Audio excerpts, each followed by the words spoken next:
tahun ya, itu kita pengen kenal sama orang, ya kan?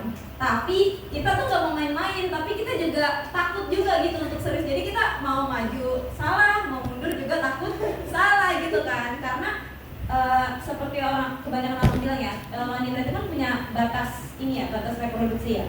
Dan itu kayak kehamilan di atas 35 tahun itu kan udah kehamilan yang sangat beresiko kan. Nah makanya mungkin kuncinya di sini buat teman-teman ya yang udah usia yang 30-an tahun atau udah lebih gitu, atau yang akan mau menginjak, misalnya udah 28 nih, bentar lagi gue resign nih kan. Kayak ya udah, kalau saran aku sih ya, itu kalau misalnya emang kalian mau dijodohin gitu kan, itu ya benar-benar cari perantara gitu, perantara yang benar-benar apa ya, benar iya yang terpercaya. Dan kalau misalnya emang udah ditunjuk nih, kamu sama ini aja gitu, nanti aku fasilitasi, ya udah jalanin aja dulu. Karena kita nggak tahu ya, ketika kita, maksudnya kita juga nggak tahu ya jodoh kita kan siapa ya, mungkin tapi ada sinyal gitu. Dan ketika kita di titik pasrah, Allah juga kasih mungkin gitu, kayak ada jalannya, pasti nanti satu saat mungkin ada jalannya gitu. Yang penting sih kalau misalnya ada kayak pengen maju salah, pengen mundur salah, itu kayak kita mendingan kita majunya itu maju untuk mendekat kepada Allah gitu. Karena ketika kita maju untuk mendekat kepada Allah itu nggak akan ada yang salah gitu. Even nanti akhirnya kita nikah atau even nantinya kita nggak nikah gitu. Karena apa ya, nggak ada sesuatu yang bisa kita pegang gitu kan selain ya itu Allah gitu. Karena ya udah, mau gimana lagi kan kita maju salah. Karena kan cewek ribet ya sama perasaannya ya, dia serius gak sih sama gue gitu kan. Kayak gue takut giliran gue udah maju dianya mundur, giliran gue mundur dianya maju gitu kan. Kadang suka kayak gitu kan cewek ya. Itu yang penting, kalau udah di usia segini gitu, nggak ada yang salah. Karena ya memang jodoh kan datangnya di waktu yang tepat ya, bukan saya yang cepat gitu kan. Jadi kalau misalnya memang mau ikhtiar gitu, mau dekat sama orang, minta dulu sama Allah sih, deketin Allah dulu. Terima kasih Femina. Itu aja sih. Mungkin ini kali ya, kayak lebih ke wait. Jadi kan masa menunggu, masa menunggunya itu diisi dengan apa gitu aja. Mungkin ada yang isi dengan ngejar karir, mungkin ada yang isi dengan ngejar pendidikan atau nambah skill-skill yang lain, dengan belajar mandiri, parenting dan lain-lain, itu boleh-boleh aja. Tapi yang harus diisi itu yang lebih utamakan itu sih ibadah untuk mendekat kepada Allah. Karena kalau udah dekat sama Allah kan minta apa aja gampang gitu kan. Udah sih itu aja ya. Nih saya udah expired. ya udah kita terima kasih ya udah mau untuk ngobrol bareng kita di depan.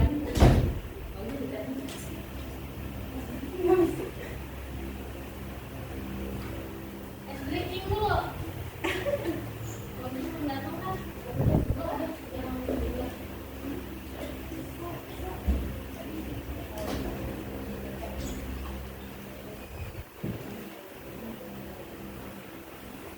Udah.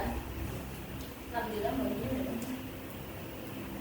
Ya, nah gitu. Jadi teman-teman, berdasarkan pengalaman tadi yang teman-teman udah ceritain, ternyata banyak banget faktor yang bikin kita milih untuk nunggu dulu daripada langsung nikah aja.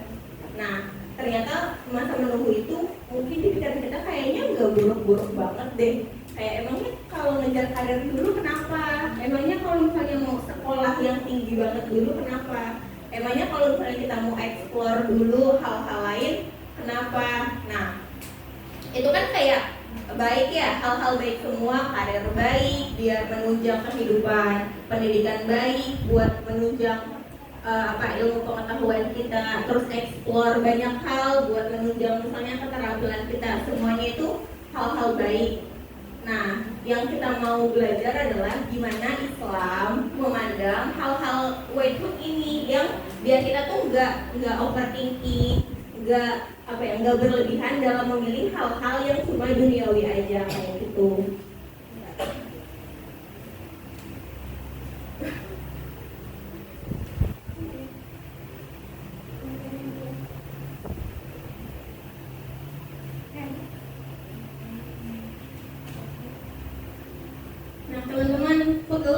badannya.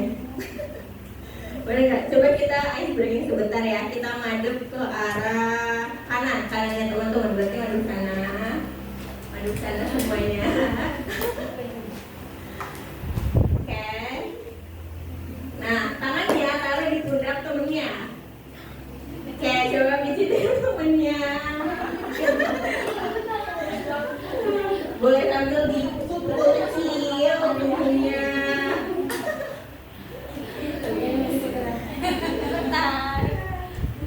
Ya enak kan kawan lagi dapat pijat gratis. Udah kita gantian madep sana sekarang. Madep ke kiri.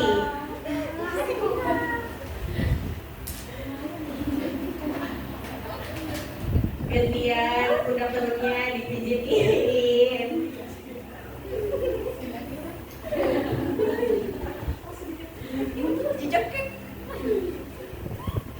Oke, udah. Gimana, masih belum nggak? Pijitan temennya enak nggak? Kalau enak boleh tukeran nomor telepon buat calling lagi kalau misalnya badannya pegel-pegel. Jadi bukan jasa. Bukan jasa pijat. Nah, alhamdulillah materi kita udah datang. Nah, kita sambut aja, Goki, kita sambut dengan takbir. Takbir. Allahu Akbar.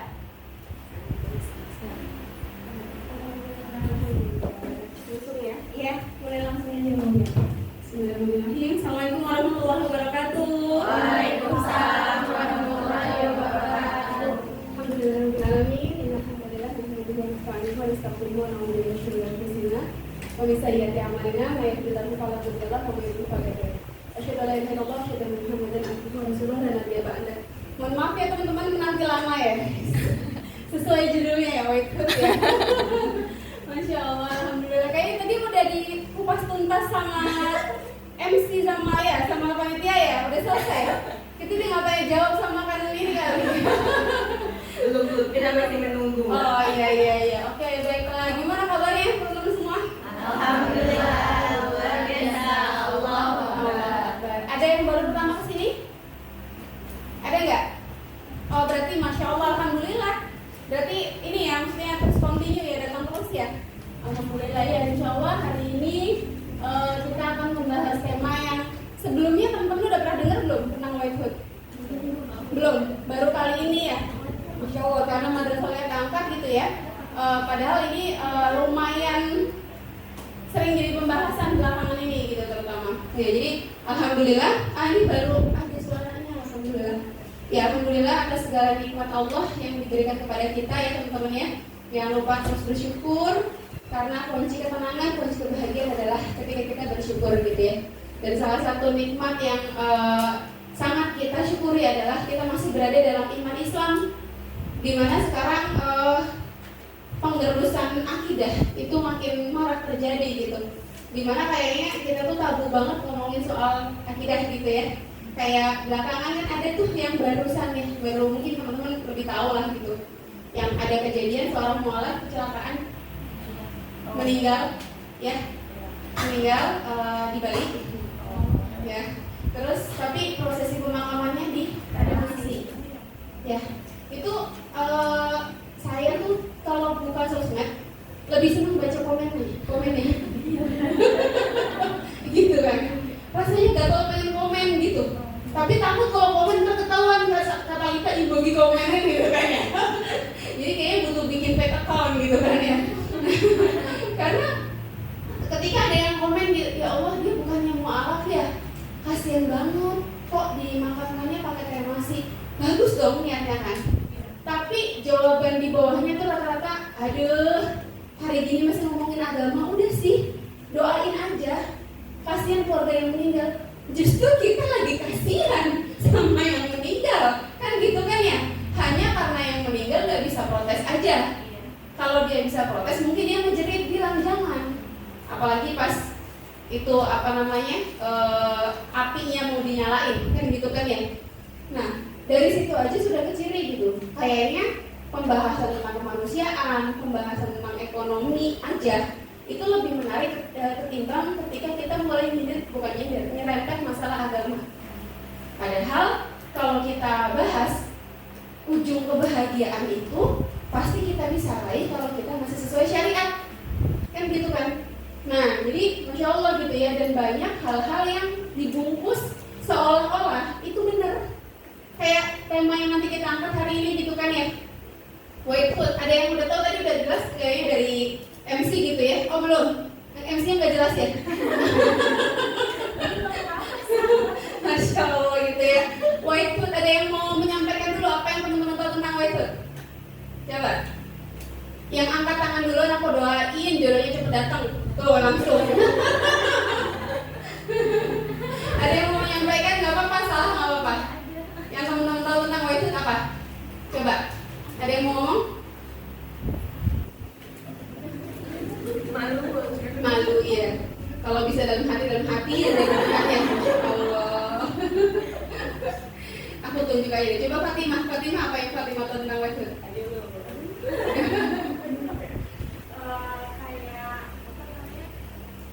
penantian dia yang penantian untuk terkait pernikahan ini kayak mendahulukan karirnya dia sebelum menikah gitu, karena kan dia masih banyak pertimbangan terkait itu, entah itu mungkin dia dalam mengejar karir, pendidikan dan lain-lain gitu. Jadi tidak terlalu memikirkan pernikahan gitu. Pernikahan bukan prioritas gitu ya. Iya. Yang lain sama aja balas gitu ya. Iya. Masya Allah. Iya. Jadi kurang lebih seperti itu ya teman-teman ya. Nanti kita bedah semuanya. Jadi white food itu sebenarnya dari arti katanya itu kan penantian ya, menanti gitu kan ya, atau ya gitulah. Tapi lebih ke bukan penantian, tapi kayak penundaan. Iya, jadi menunda gitu. Nah, sementara yang sekarang menjadi istilah yang menjadi fenomena global, jadi nggak cuma terjadi di Indonesia teman-teman, tapi udah duluan di Amerika, di Korea, di Jepang, di Thailand, di mana-mana, dan Indonesia biasa ngikut-ngikut gitu kan. Ngikut-ngikut gitu. Itu ternyata ini terjadi di kalangan terutama perempuan. Mereka cenderung menunda untuk menikah dengan alasan tadi yang Fatimah sebutkan, karir. Mau mencapai karir yang lebih tinggi dulu, mau pendidikan dulu, nggak cukup S1, maunya S2 gitu kan ya. Karena nanti kalau semakin tinggi pendidikan, semakin menjanjikan karirnya. Kalau karirnya semakin menjanjikan, pundi-pundi uang yang dikumpulkan lebih banyak gitu. Kalau punya uang lebih banyak, kehidupan lebih terjamin. Bisa punya rumah, punya mobil gitu kan ya. Jalan-jalan keliling keliling dunia misalnya. Bisa beli tas yang sekali kanteng 3 miliar misalnya gitu kan ya. Isi sosmednya menarik kalau dipandang, pokoknya segala sesuatu tentang itu. Dan kenapa mereka mencari itu? Karena mereka berpikir ketika itu semua tercapai, yang mereka cari itu dapat, yaitu kebahagiaan. Kayak gitu. Ada juga yang bukan karena pendidikan, bukan karena karir, tapi sebenarnya nanti kita bahas di sini ya. Mungkin boleh dibuka slide-nya ya. Kita kecolongan dulu di depan. Masya Allah. Ya, ini ya white food ya. Merupakan salah satu bentuk namanya penundaan menikah. Penundaan menikah di saat seseorang sudah mampu atau bahkan melebihi batas usia menikah yang ideal. Ini kayaknya kita dapati banget gitu ya di masa-masa sekarang gitu ya.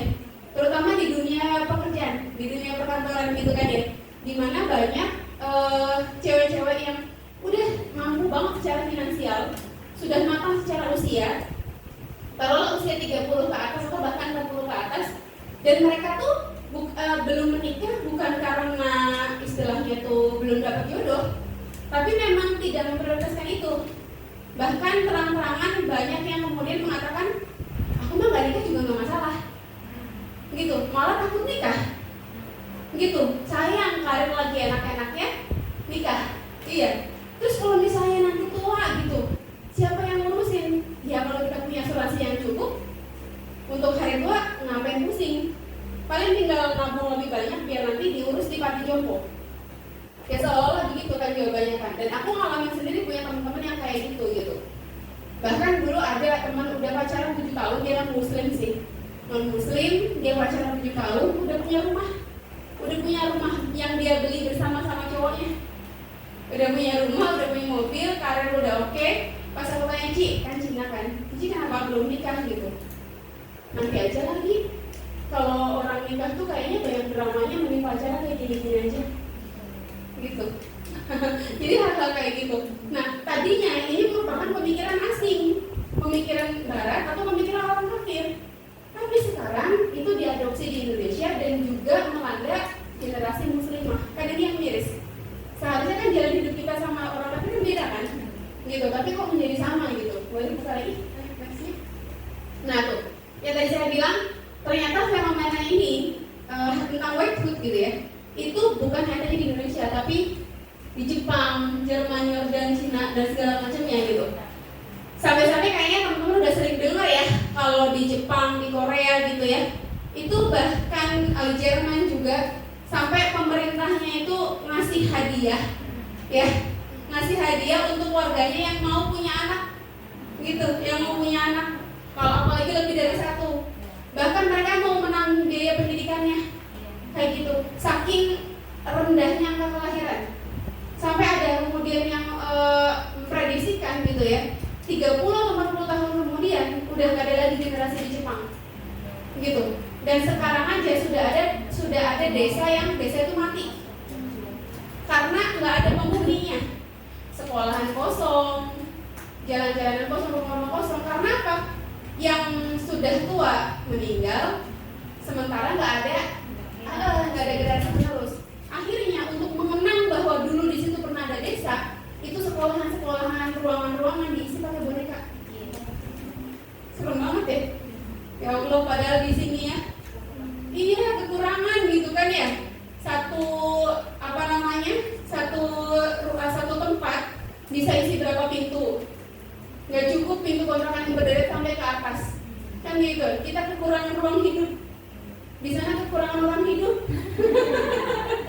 Masya Allah, seandainya ada pemerintahan pusat yang bisa mengkoordinir perpindahan penduduk antar negara, kayak teratasi kan. Di sana punya tempat kosong, di sini kita nggak ada, gitu kan.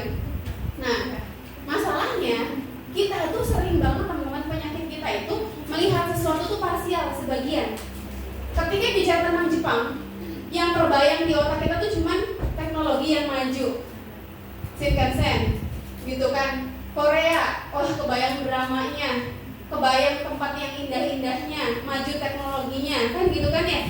Tapi kita luput pada sesuatu yang seharusnya kita juga amatin. Oh ya, kekurangan dari mereka adalah tadi angka demografi yang sangat rendah, pernikahan yang sangat rendah, kelahiran yang sangat rendah, gitu. Jadi main kita mengidolakan aja, terus mengadopsi semua pemikirannya, gitu. Nggak sadar, secara nggak sadar. Awalnya makanannya dulu, cari restoran-restorannya, masak di rumah, sop-sop ala Yunwo, kan gitu kan ya. Nggak sadar masuk kriteria calon suami, nggak sadar diadopsi itu apa-apa yang mereka sampaikan di drama, kan kayak gitu kan. Nah sekarang faktanya ternyata fenomena whitehood aja sudah banyak yang membenarkan dari kalangan muslimah. Karena kalau kita bahas ya teman-teman ya, ini kita jujur-jujur aja ya, nggak usah khawatir. Wah nanti kalau jawabannya salah malu atau enggak takut dosa segala macam. Kita jujur-jujur aja secara ini aja, secara pemikiran dulu gitu ya. Kan kalau kita bahas seolah-olah ya teman-teman ya, seolah-olah bener nggak sih nunda nikah demi pendidikan? Seolah-olah bener nggak? Iya. Soalnya daripada nanti ini bahkan nanti kita juga harus mendidik anak kan, ya kan? Maksudnya kalau memang nanti bisa lanjut S2, kenapa harus S1 kan gitu kan ya? Nah terus udah gitu, kalau nanti punya karir bagus, kan ekonomi lebih stabil, keluarga lebih tenang mbak, gitu. Kayak kemarin tuh ada di mana tuh yang di Sumatera Utara apa di mana ya? Enggak Padang. Yang suami ngebunuh istrinya yang lagi hamil 8 bulan. Ya Allah, kalau lagi hamil 8 bulan tuh baca berita tuh kayak rasanya ini ada ya manusia kayak gitu. Jadi mereka cekcok jam 2 pagi gara-gara urusan ekonomi. Suaminya cuma juru parkir. Mungkin ada permasalahan ekonomi di antara mereka cekcok. Akhirnya si suami itu ngebekap istrinya pakai bantal sampai meninggal. Dan setelah meninggal istrinya masih sempat disetubuhi. Baru pas pagi-pagi dia pura-pura teriak laporin ke keluarganya kalau istrinya meninggal. Nah, lagi-lagi aku tim baca komennya rata-rata gini. Minimal kalau lo nggak punya duit jangan nikah sih, gitu. Minimal kalau ekonomi belum bener jangan pengen punya anak sih, gitu. Yang aku heran tuh gini, masalahnya bukan dia nggak punya duit atau masalahnya bukan dia nggak punya belum mapan kehidupannya terus kemudian berani nikah atau berani punya anak, gitu kan ya. Karena KDRT ini nggak hanya terjadi di kalangan menengah bawah, ya kan?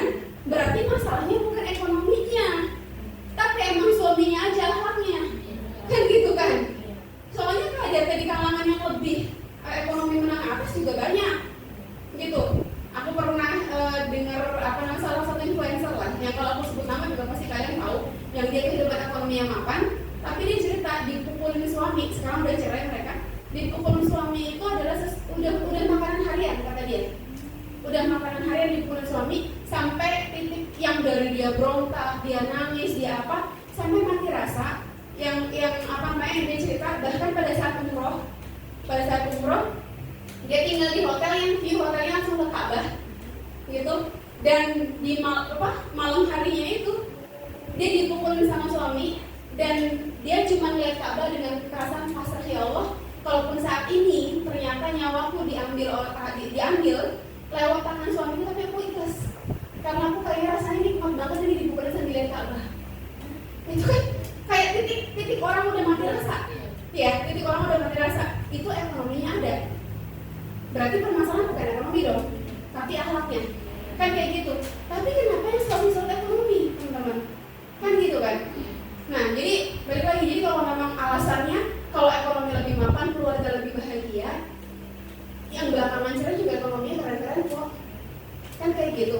Nah, terus kemudian jadi bukan itu alasannya.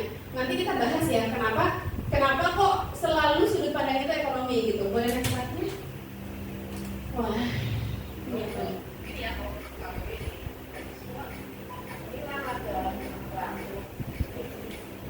Kelihatan nggak? Perlu dimatiin kan lampunya?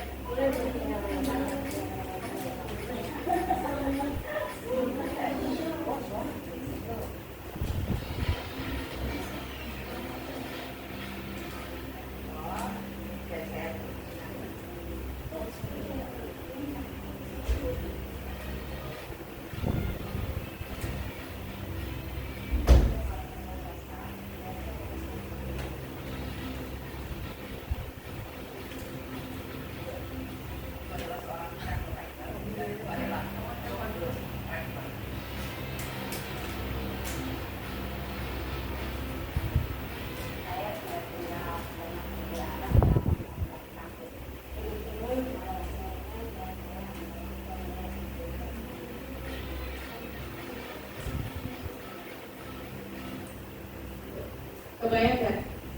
Hal kayak gitu mereka bahas, mereka kemas. Oh lagi mas ini ya, udah lagi.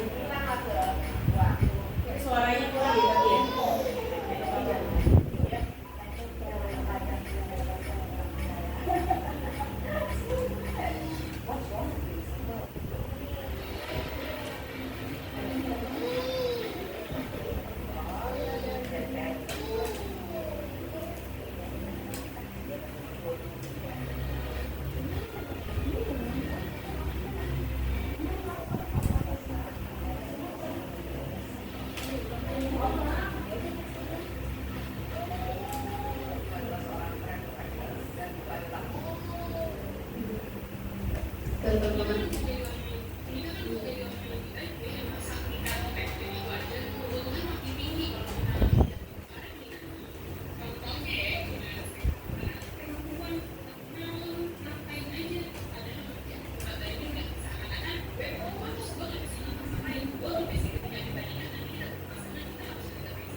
Ada yang sepakat nggak? Nggak berani kalau di sini mbak.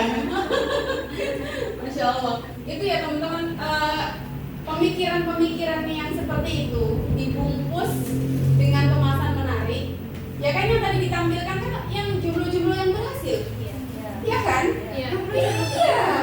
Yang sukses secara ekonomi. Iya kan? Jadi seolah-olah kalau kita nggak menikah, kita bisa jadi kayak gitu.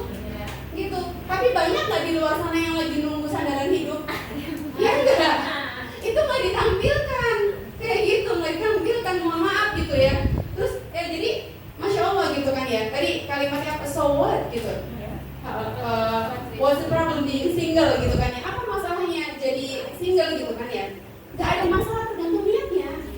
Gitu, teman-teman juga single nggak ada masalah kan ya, masalah teratasi gitu kan ya.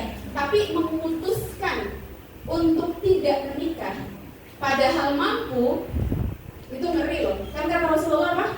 Barang siapa umatku yang mampu menikah tapi dia memilih hidup membujang, tidak menikah, maka dia bukan bagian dari umatku. Karena kata Rasulullah, an-nikahu sunnati, nikah adalah sunnah bagiku, kayak gitu. Nikah adalah sunnahku gitu. Jadi apa sih yang menyebabkannya tadi ya? Sampai-sampai angka pernikahan di Indonesia dalam 10 tahun terakhir itu mengalami penurunan yang sangat tajam. Jadi izinin dulu ya teman-teman. Malu nih ibu hamil gampang banget. Jadi dari tahun 1996 angka kelahiran, angka pernikahan dan kelahiran di Indonesia tahun 2023 itu titik terendah. Jadi ternyata pemikiran itu bukan sesuatu pemikiran-pemikiran kayak tadi, bukan sesuatu yang kita bisa anggap sepele. Karena mereka itu ada yang mendanai. Whitefoot itu kan kalau tadi bahas ya, menunda menikah demi karir. Ujung-ujungnya karir kan? Nah, karir di sini didefinisikan sebagai salah satu standar untuk seorang wanita disebut sebagai seorang wanita yang modern. Gitu. Makanya dikatakan wanita yang modern itu yang mampu berdiri di atas kaki sendiri. Gitu kan ya? Bukan cuma ngabisin gaji suami katanya. Gitu. Jadi itu dibilang wanita yang modern. Nah, kalau kayak gitu, tadi dari Whitefoot, ternyata urusannya karir, ekonomi, dia boleh kerja segala macam, ini berkaitan dengan yang namanya kesetaraan gender. Balik lagi, kesetaraan gender ini isu dari feminis. Yang feminis itu juga saudara kembar dengan LGBT. Udah, semua itu saling berkaitan. Jadi pintu masuknya banyak teman-teman. Pintu masuk untuk merusak generasi muslim, terutama kaum perempuan. Ini teman-teman harus sadar gitu ya, kita nih semua nih perempuan itu jadi objek atau jadi target perusakan yang direncanakan oleh orang kafir untuk menghancurkan Islam. Targetnya itu perempuan. Kenapa perempuan? Karena ternyata kalau mau menghancurkan satu peradaban, hancurkan perempuannya. Ketika perempuan rusak, yang rusak itu 3 orang, dianya, suaminya dan anaknya. Gitu. Teman-teman, dari hal sepele lah. Kalau di rumah bapak yang marah masih aman nggak? Aman. Tapi kalau ibu yang lagi bad mood, aman nggak? Nggak dimasakin, ya kan? Dijutekin. Ibu ngambekin sama bapak yang kena semuanya, kan gitu kan ya? Itu baru perkara ngambek, baru perkara mood. Gimana kalau ibunya sudah punya pemikiran liberal, berpikir dia boleh punya dia boleh punya pilihan kayak tadi, ngapain nikah, ntar giliran udah kerja pulang malam nanti bakal ditegur, kok cewek pulang malam padahal aku kerja, laki-laki dia seperti itu, kenapa aku enggak, kenapa aku nggak ngejar mimpiku dulu. Itu kan akhirnya melahirkan perempuan-perempuan yang tidak qanaah gitu. Akhirnya dia merasa setara sama suaminya atau bahkan lebih gitu, lebih dari suaminya. Padahal di dalam Islam jelas, di Islam itu sudah diatur laki-laki pemimpin, perempuan makmumnya, kan gitu kan. Semaju apapun karir kita sudah dicontohkan sama Ibunda Khadijah. Sekaya apapun beliau tetap sama suami. Tapi sekarang banyak banget cewek-cewek gitu ya, istri-istri yang secara mandiri secara finansial, akhirnya mereka nggak sama suami karena merasa punya power sendiri. Orang aku cari duit sendiri kok, pengen beli ini, pengen beli itu duit sendiri, iya bener memang, tapi kan komunikasi harus tetap ada dan taat sama suami harus tetap ada, kan kayak gitu. Nah, jadi Masya Allah ya, sampai menyebabkan angka pernikahan dan berketurunan itu turun drastis gitu. Di sini ada yang sudah pernah ikut kelas pernikahan belum? Atau baca-baca buku pernikahan? Udah ya? Salah satu tujuan menikah apa? Masya Allah, anak kom nih. Regenerasi ketakwaan, betul. Tujuan menikah adalah regenerasi ketakwaan. Jadi bukan hanya menikah, tapi ketika menikah ya siap punya anak. Kayak tadi memutuskan untuk tidak punya anak. Kita nggak bahas agama dulu deh. Kita bedah secara kesehatan dulu. Jadi secara sunatullahnya kita tuh nggak bisa melawan hukum alam, melawan suratullah itu nggak bisa. Kayak gitu. Wanita itu memang diciptakan sebagai rahimnya peradaban. Begitu. Jadi rahim itu hanya diciptakan untuk wanita, dan dari tangan wanita itu nanti dicetak generasi-generasi terus peradaban. Kayak gitu. Jalannya adalah lewat menikah. Kalau seorang wanita dia memutuskan untuk nggak hamil, untuk nggak punya anak, rahimnya sehat nggak? Enggak.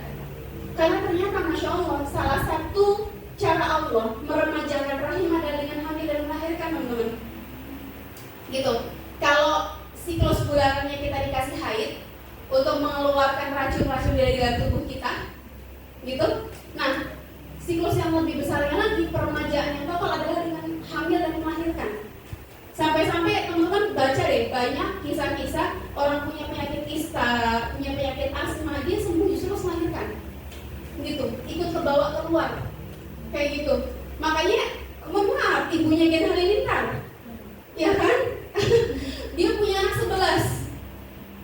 Nyentrik gak? Nyentrik, gitu kan?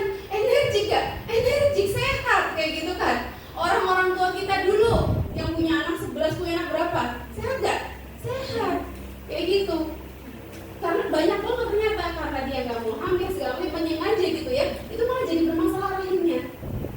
Atau seorang ibu yang dia tuh melahirkan, tapi demi alasan menjaga bodinya, dia nggak mau nyusuin anaknya. Padahal secara fitrahnya ya, ketika seorang ibu melahirkan, kan Allah nitipin rezeki buat si anak, ASI, ya kan? Ini bukti kasih sayang Allah bahwa setiap hamba itu, setiap makhluk sudah dijamin rezekinya. Makanya kalau teman-teman gak hamil, keluar ASI gak? Enggak. Mau diurut kayak apa juga enggak. Mau minum booster ASI kayak apa juga gak bakal keluar. Karena kata Allah buat siapa? Gak butuh, kan gitu kan ya. Sedangkan Allah itu selalu memberikan sesuatu kepada hambanya sesuai kebutuhan. Contoh, hewan deh. Hewan yang dia itu pemakan tumbuhan, giginya setajam hewan pemakan daging nggak? Enggak, karena kan lu buat apa orang dia cuma ngoyak daun? Kan gitu kan ya? Tapi kalau hewan yang makannya tuh daging sama hewan yang lain, itu kan dikasih gigi yang lebih tajam. Nah, begitu juga kita gitu. Ketika kita nggak hamil, nggak melahirkan, ya ASI nggak keluar. Tapi begitu Allah titipkan anak di dalam kandungan, terus kemudian lahir, ASInya keluar. Karena itu rezeki yang Allah kasih. Kayak gitu, itu rezeki yang Allah kasih. Dan menariknya, kalau dari ilmu menyusui ya teman-teman ya, si ibu butuh mengeluarkan ASI. Kalau ASInya sengaja ditahan nggak keluar, itu bakal sakit, bengkak, sampai ada istilah penyakit yang namanya mastitis. Mastitis itu ASI yang nggak keluar, dia menggumpal di dalam, jadi keras kayak batu. Itu bikin demamnya luar biasa, benar-benar kesentuh aja kita nggak mau, sakit banget, merah, terus menggigil parah lah. Kalau udah sampai parah kayak gitu harus dioperasi. Operasinya apa teman-teman? Dibolongin, dikeluarin tuh si batu ASI yang membatu tadi, terus nanah-nanahnya dikeluarin. Gitu. Jadi fitrahnya, seharusnya, tabiinya, wajarnya ASI itu dikeluarkan nggak? Dikeluarkan. Dan simbiosis mutualismenya si bayi nungguin, dia butuh nutrisi untuk bertahan hidup kan? Coba ikutin aja sunatullahnya, beres.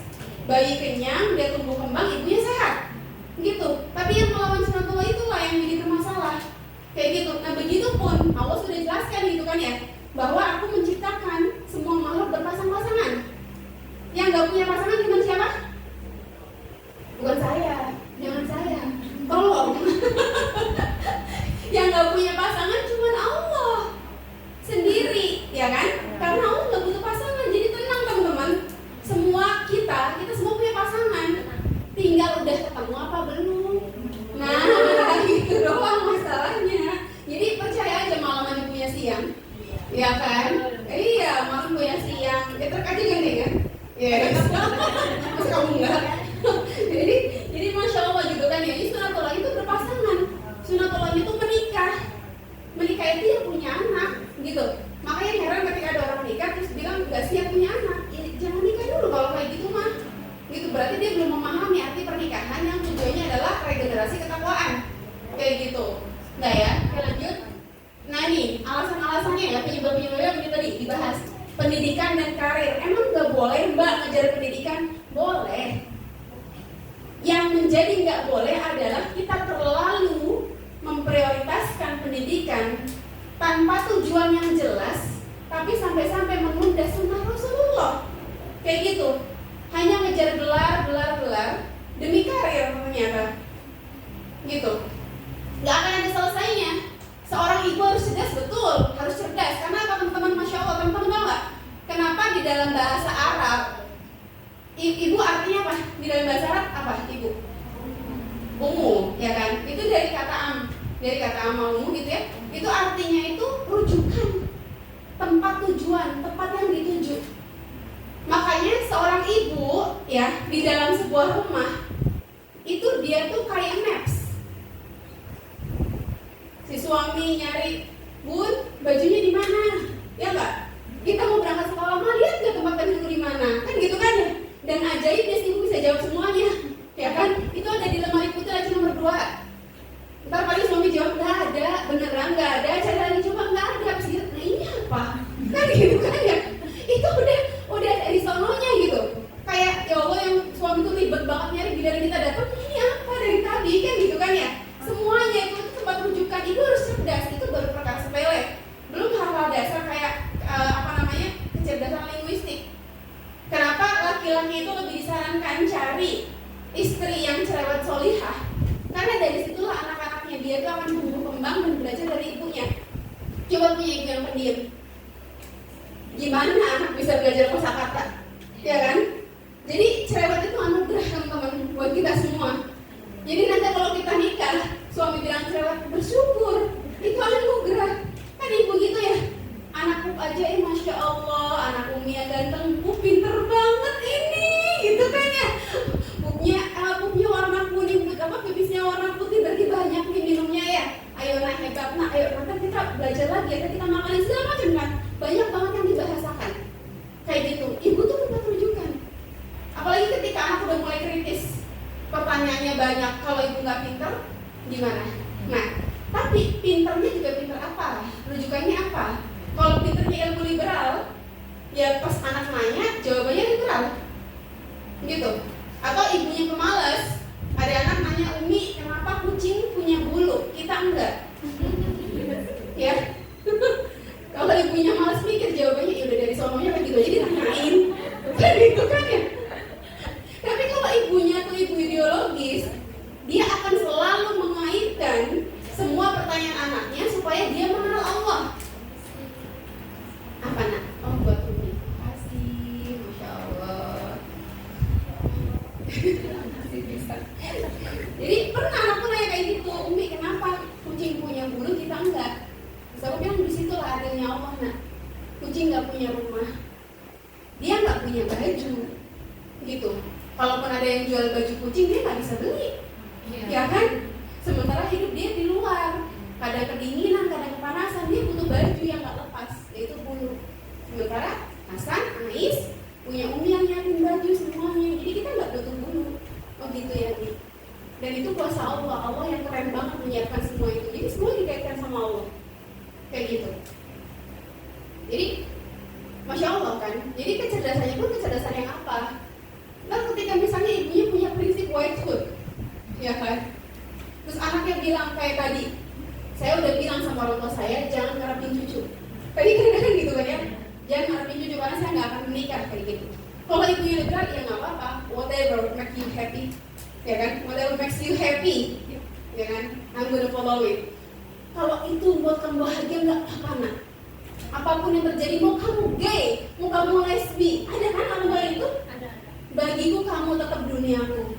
Lah, iya emang tapi bukan akhiratnya. Kan nggak bakal ketemu kan gitu kan ya.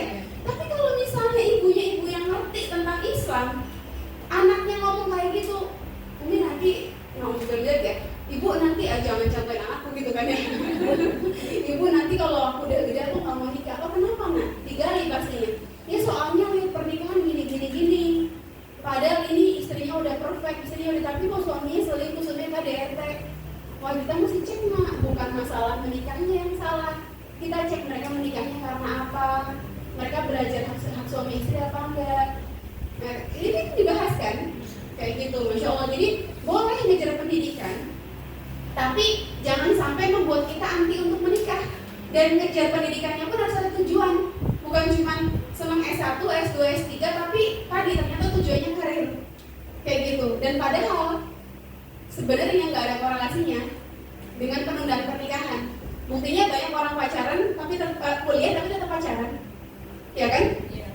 Kuliah nemenin cowoknya dari nol, kuliah bareng, giliran wisuda diputusin, kan gitu kan? Jadi jodoh orang. Terus kalau nikah kan bukan yang lebih tenang, jalan bareng, ntar dimasakin, skripsi bantuin udah halal, ya kan? Yang ngebayangin langsung, ya Allah kemarin skripsi gak ada bantuin. Masya Allah. Jadi kadang tuh ya teman-teman ya, kita itu disibukkan dengan pemikiran yang sebenarnya belum tentu kejadian. Iya, kayak gitu. Nah, terus karir juga, mau sampai kapan ngejar karirnya? Karena nggak ada cukupnya. Dan cewek itu ya teman-teman punya kecenderungan semakin dia mapan karirnya, semakin mapan ekonominya, finansialnya, bakonya tuh semakin tinggi, ya. Makanya kalau di sini ada yang pernah punya bos cewek, usia udah matang tapi belum nikah, lebih killer, iya kan? Iya, kan dia tidak bahagia sebenarnya, kan gitu kan ya. Dan dia kayak kerasa sudah bisa menghandle semuanya. Itu pun PR bagi teman-teman yang seperti itu pas pada saat menikah. Kemarin ikut kelas kom itu dibahas kan sama Bunda Nurma ya. Jadi begitu beliau menikah juga sifat masculinity itu masih ke bawah. Yang dia cenderung mandiri, nggak mau minta bantuan sama suaminya, nggak ada manja-manjanya. Karena selama ini aku juga bisa mengatasi semuanya sendiri. Makanya di sini pentingnya belajar tentang ilmu pernikahan, gitu. Karena kadang karakter itu nggak sadar ke bawah gitu. Aku pun begitu. Aku anak pertama, terbiasa hidup mandiri, di perantauan semua ngurus sendiri, gitu. Jadi ibaratnya kalau mikir cuman apa istilahnya tuh, kalau bukan mikir nikah karena ibadat, ya nggak butuh amat nikah, kayak gitu. Dan pas ketika menikah, nurunin bapaknya gampang nggak? Ya enggak, ketika nggak pakai ilmu, gitu. Makanya kadang cewek itu butuh gitu ya, butuh pura-pura nggak bisa, gitu. Padahal pas lagi zaman jomblo ngangkat galon dari lantai 1 sampai lantai 3 dijabarin. Dia udah nikah mau buka botol air beliau aja, tolong dong, gitu kan. Mau berdiri aja mesti dibantuin gitu kan ya. Itu hal-hal yang kadang dibutuhkan kayak gitu. Nah ini balik lagi ke sini ke masalah karir ya. Sampai kapan?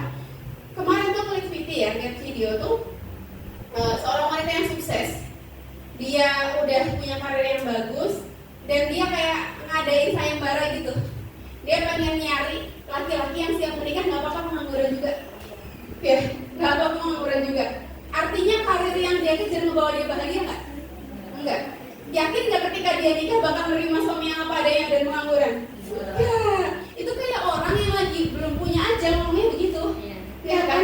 Kayak Nabi Ibrahim, kan beliau rajin berkurban kan, rajin sedekah nyembeli 1000 ekor unta gitu.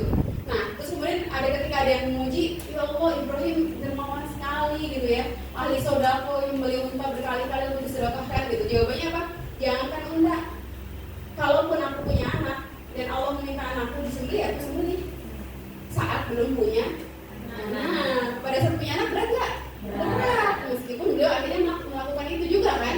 Nah gitu, kita juga cewek nih, gak apa-apa ya Allah, aku cuma minta yang soleh aja, yang baik agamanya, baik akhlaknya, terima aku apa adanya gitu kan ya. Gak apa-apa, masalah karir itu bisa dirintis bareng-bareng kok, ekonomi bisa bareng-bareng.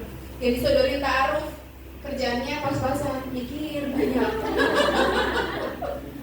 Mikir panjang, kan gimana? Ya wajar kali Mbak kalau aku mikir, masa penghasilanku lebih tinggi dari dia? Bukannya aku gak nerima padanya, enggak Mbak. Aku takut kurang respect aja sama dia, itu gak nerima namanya. Kan gitu kan ya? Masya Allah itu ya. Jadi itu ya untuk pembahasan karir. Teman-teman boleh ada denial, boleh ada pembantahan, nanti kita bisa diskusi. Yang asik itu diskusi justru, gitu kan ya. Oke, selanjutnya. Nah ini, sandwich psychology.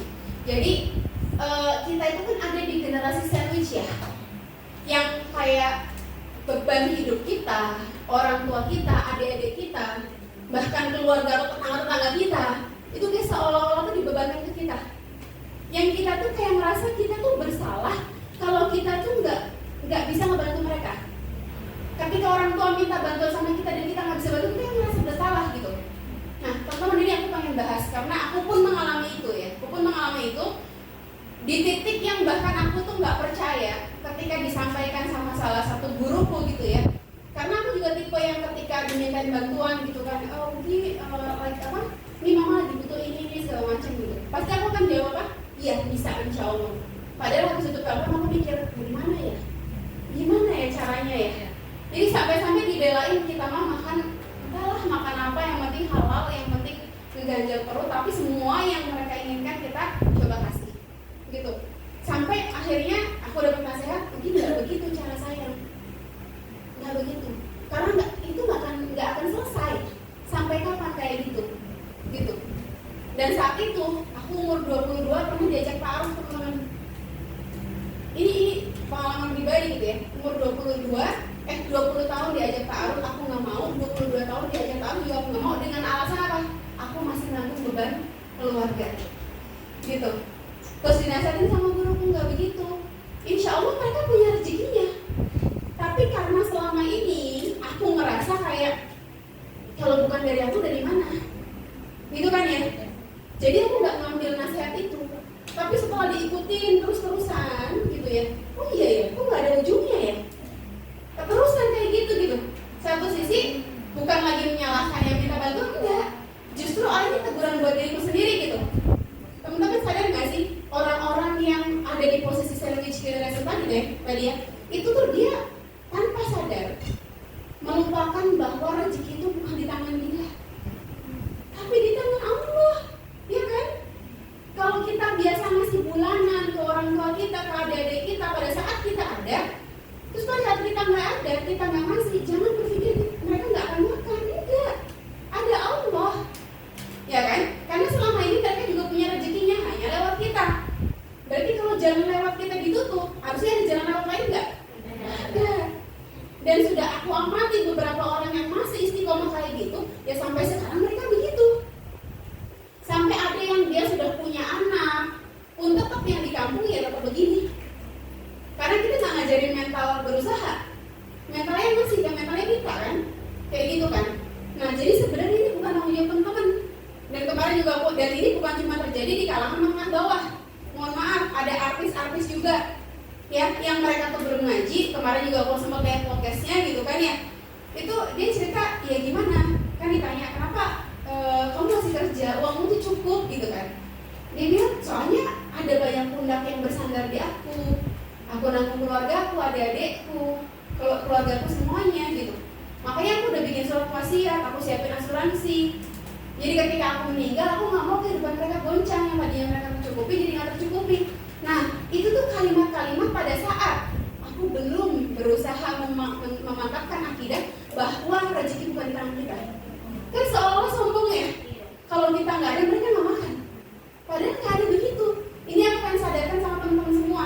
Karena bisa jadi itu terjadi juga sama kita. Gitu. Dan cara berbakti bukan dengan transfer teman-teman. Ada banyak cara lain. Transfer semampu kita. Ya kalau memang kita pengen benar-benar orang tua kita tuh happy gitu ya. Kan bukan cuma happy di dunia. Kita rajin transfer tiap bulan, tapi orang kita kemana-mana. Kita maksiat, mau dari zina, yang ada kebutuhan dunia mereka tercukupi, tapi akhirnya dia terancam. Kan gitu kan ya. Dan ini masalahnya masih jadi salah satu main topik atau topik utama di kalangan anak muda. Karena tadi ngerasa nanggung beban keluarga. Kalau aku nikah nanti aku nggak bisa biayain adik-adikku. Nanti aku terbatas kalau mau ngasih ke orang tua. Itu kan sesuatu yang bisa dikomunikasikan, ya kan? Sesuatu yang bisa dikomunikasikan. Ini ya teman-teman ya. Ada di sini yang ngerasa ada di posisi sandwich itu? Ada? Ya, rata-rata kayak gitu kan. Baik lagi, bukan cuma di kalangan kita, di kalangan menengah atas juga begitu. Rata-rata gitu, karena ya tadi balik lagi kita ada di sistem kapitalis yang membuat kehidupan itu susah. Dan kayaknya cara happy adalah dengan mencukupi kebutuhan tadi secara finansial, kayak gitu. Ya lanjut. Sulit menemukan pasangan yang sesuai kriteria. Ini yang paling sih, ya kan? Apalagi kalau kriterianya agak berat gitu kan ya. Punya kriteria detail dari A sampai Z gitu kan ya. Kita lupa, mungkin ada orang yang kayak gitu teman-teman. Ada orang yang sesuai kriteria kita dari A sampai Z sesuai, bahkan plus lah. Masalahnya dia juga punya kriteria. Kriterianya bukan kita. Jadi nggak akan ketemu kan kayak gitu kan ya. Makanya Masya Allah di dalam Islam itu disederhanakan. Kriteria bagi seorang perempuan milih pasangan suami, lihat agama sama akhlaknya. Udah itu aja, agama sama akhlaknya. Fisik bisa dipermah, ya, dibeliin yang glowing juga nanti ya cakepan lah kan, gitu kan, gak usah pakai operasi gitu kan ya. Dompet bisa ditebelin bareng-bareng. Teman-teman percaya nggak? Mapan itu baru ada setelah menikah. Cewek-cewek yang di sana udah pada paham. Kenapa mereka suka ngambil suami orang? Kan udah mapan, ya kan? Coba deh, apa sih daya tarik buat para ani-ani itu? Kalau kita ngobrol ani-ani, kenapa yang direbut suami orang yang udah mapan? Kenapa mapan? Karena dia udah nikah, udah ada istri yang ngurusin, gitu kan ya? Jadi kalau kita berharap dapat 4T, tampan, takwa, tajir, tinggi tampan, tajir, takwa, gitu kan ya? Ya agak sulit, ya kan? Agak sulit. Seorang Mus'ab bin Umair aja yang tampan, tajir, takwa, tinggi, gitu kan ya? Ternyata nggak kunjung menikah pada saat itu karena belum menemukan perempuan yang ideal kayak gitu. Rafathar masih kecil. Masya Allah gitu kan ya. Udah ketemu yang cakep, tajir gitu kan ya. Ternyata nggak setia, akhlaknya nggak ada. Kan begitu kan. Makanya Islam sederhanakan di akhlak sama agama aja kayak gitu. Jadi kalau teman-teman fokusnya di mapannya, nggak akan ada. Nggak akan ada, jarang banget ya, kecuali dapat Atta Halilintar gitu kan ya. Ya kan masih kita bukan ngawur ya. Apalagi Tori tuh udah haji 2 bulan kan. Masih bukan itu gitu kan ya. Jadi kita harus balik lagi ke Islam, bagaimana Islam memandang gitu. Teman-teman tuh harus punya daya juang sebagaimana Khadijah gitu. Ketika dapat yang belum mapan, alhamdulillah berarti Allah lagi ngasih peran supaya aku jadi Khadijah. Bagaimana aku bisa mendampingi seorang Muhammad sampai dia mencapai puncak kejayaan kayak gitu kan ya. Terus ada bisikan setan, yakin dampingin dari nol ya, giliran udah sukses dia pilih yang lain. Kalau dari awal pikirannya begitu ya iya kan gitu. Kalau dari awal pikirannya begitu kan balik lagi Allah berdasarkan prasangka hambanya. Suami dicurigain terus selingkuh padahal kagak, akhirnya selingkuh sekalian, kan kesel kan? Kayak gitu. Nah bagi laki-laki juga nyari kriteria disederhanakan sama Allah kan, sama Rasulullah disebutkan kan, perempuan itu dinikahi karena 4 hal: kecantikannya, kekayaannya, nasabnya, dan agamanya. Tapi kalimat pamungkas dari Rasulullah dikatakan, kalau engkau memilih karena agamanya, maka beruntunglah kamu, maka yang lain dapat kayak gitu. Ada yang nanya kemarin pas di kelas kom, kenapa yang disebutkan kecantikannya dulu gitu, Mas Mbak, kenapa kecantikannya dulu, kenapa bukan agamanya? Karena Allah tahu laki-laki itu kelemahannya di mata, ya kan? Kalau yang pertama disebut agamanya, mereka kurang puas, arahin dulu aja kecantikannya. Udah lihat cantik, oke. Terus kekayaan tuh bukan berarti nyari yang kaya ya, tapi yang dia bisa mengolah harta gitu.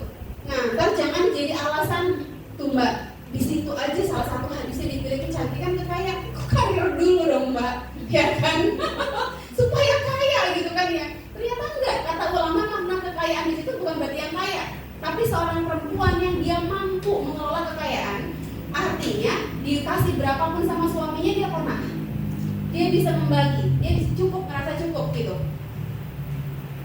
Ya sebenarnya cukup tergantung nominal Mbak, enggak juga. Aku pernah dapat pengakuan dari seorang istri yang dia suaminya tuh kerjanya gajinya dolar teman-teman, gajinya dolar, yang kalau dikurskan ke rupiah itu kurang lebih 30 juta. Itu gaji pokoknya ya, belum tunjangan yang lain-lain, 30 juta. Tapi setiap bulan dia masih hutang. Dia masih hutang karena dia bilang itu nggak cukup buat kebutuhan gitu.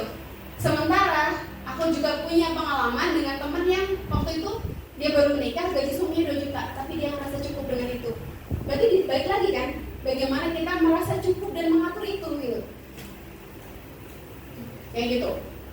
Nah, jadi Masya Allah ya, jadi kecantikan dan segala macamnya gitu.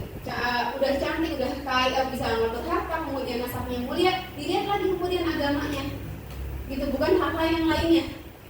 Itu aja masih banyak ikhwan-ikhwan yang fokusnya ke kecantikannya dulu, bukan agamanya, kan gitu kan ya. Pas ditanya pengen nikah sama yang gimana mas, yang solihah Ustaz, gitu. Oh solihah aja ya, solihah lah intinya. Dikira dikasih disodorkan CV, kayaknya bukan tipe aku Ustaz.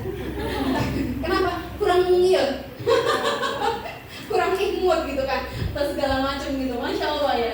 Tuh ya, jadi sulit menemukan pasangan yang sesuai kriteria. Nah, kriteria pasangan kita itu ditentukan dengan pemahaman yang kita punya. Sakofa apa yang masuk ke kita? Sakofa apa yang masuk ke kita gitu. Nah, sakofa yang masuk ke kita atau pemahaman yang masuk ke kita itu tergantung dari apa yang kita baca, apa yang kita tonton, apa yang kita dengar. Kalau yang kita gali adalah sirah, kalau yang kita pelajari adalah suami-suami ideal di dalam Islam, pasti teman-teman mengidolakannya pengen punya suami kayak Ali bin Abi Thalib, ya, kayak Umar bin Khattab. Bisa ditanya, kenapa pengen punya suami kayak Ali bin Abi Thalib? Karena dia cerdas, karena dia memuliakan istrinya sebagaimana dia memuliakan Fatimah. Kenapa pengen punya suami kayak Umar bin Khattab? Karena Umar bin Khattab itu Masya Allah, sampai-sampai Rasulullah itu pernah bercerita kepada sahabat, Rasul mimpi, di dalam mimpinya itu dari jari jemarinya Rasulullah itu keluar air susu, teman-teman. Dari jari jemarinya Rasulullah keluar air susu, dan semua sahabat nampung air susu yang keluar dari jari jemarinya Rasulullah. Dan sahabat yang paling banyak nampung air susu itu adalah Umar bin Khattab. Terus sahabat yang lain bertanya,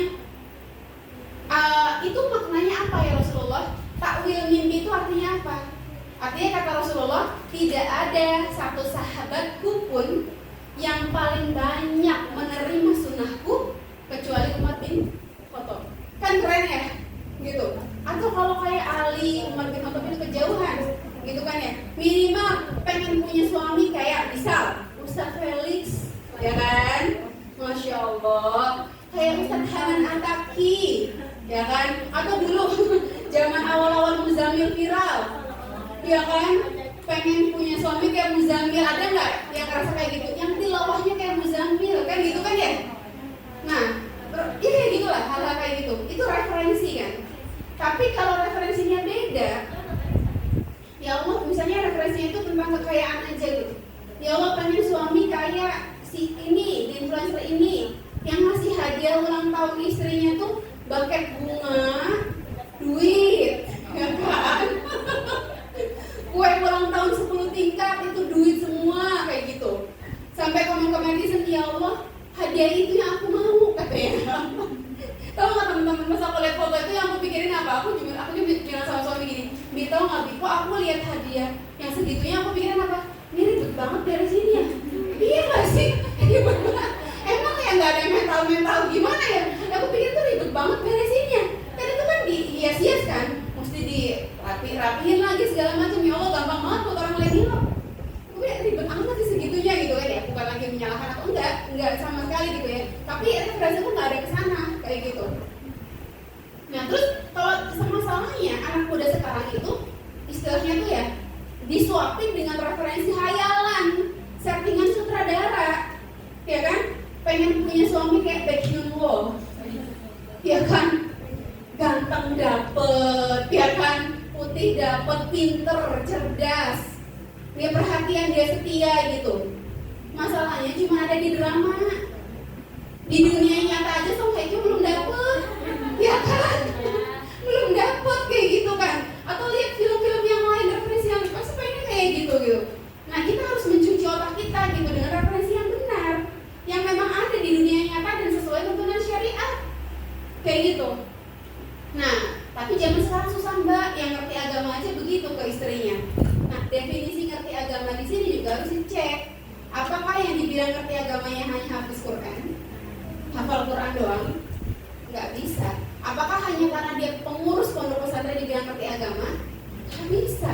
Orang yang ngerti agama adalah dia ngerti ilmunya dan diamalkan. Berarti kalau ada orang yang katanya tokoh agama, tapi dia KDRT, dia berzina, ya dia tidak mengamalkan agama yang dia punya ilmunya. berarti bukan ngerti agama gitu. Dan PR kita bukan trauma dengan pernikahannya, atau ganti daripada sama yang kayak gitu mending yang nggak ngerti agama sama sekali. Justru yang ngerti agama aja begitu, apalagi nggak ngerti. Iya, ntar ketika dia di kantor bercanda berlebihan sama teman-teman ceweknya, kita ingetin itu nggak boleh, itu kan berholwat, itu kan ikhtilat gitu kan. Ya lah ribet amat, ini dibikin santai. Kan dia nggak ngerti agama kan gitu kan. Atau cewek-cewek, istri-istri lah yang dia nggak paham agama gitu ya. Giliran dia keluar rumah dan dananya lebih menarik daripada masih dalam rumah. Pasti bilangin sama suaminya, jawabannya apa? Biar nggak bikin kamu malu, biar kamu bangga temen-temenmu tahu kamu punya istri cantik dan seksi kayak gini. Kan nggak ngerti agama kan? Gitu. Langsung bilang-bilang kayak itu ya. Oke, lanjut lagi. Nah, faktor trauma nih. Trauma ini yang sekarang kayaknya melanda Gen Z ya, Gen Z atau Gen milenial gitu ya. Trauma sama pernikahan orang lain. Trauma sama pernikahan orang lain, trauma sama isu rumah tangga orang lain. Karena kan sendiri belum ngalamin. Hanya karena ngelihat kehidupan mungkin orang tuanya seperti itu, saudaranya kayak gitu, keluarganya kayak gitu, atau influencer yang dia lihat kehidupan pernikahannya kayak itu, dia trauma. Jadi nggak mau menikah. Balik lagi di sini yang pengen saya sampaikan adalah kita harus belajar, teman-teman. Kita harus belajar untuk tidak langsung mengambil aksi atas reaksi kita.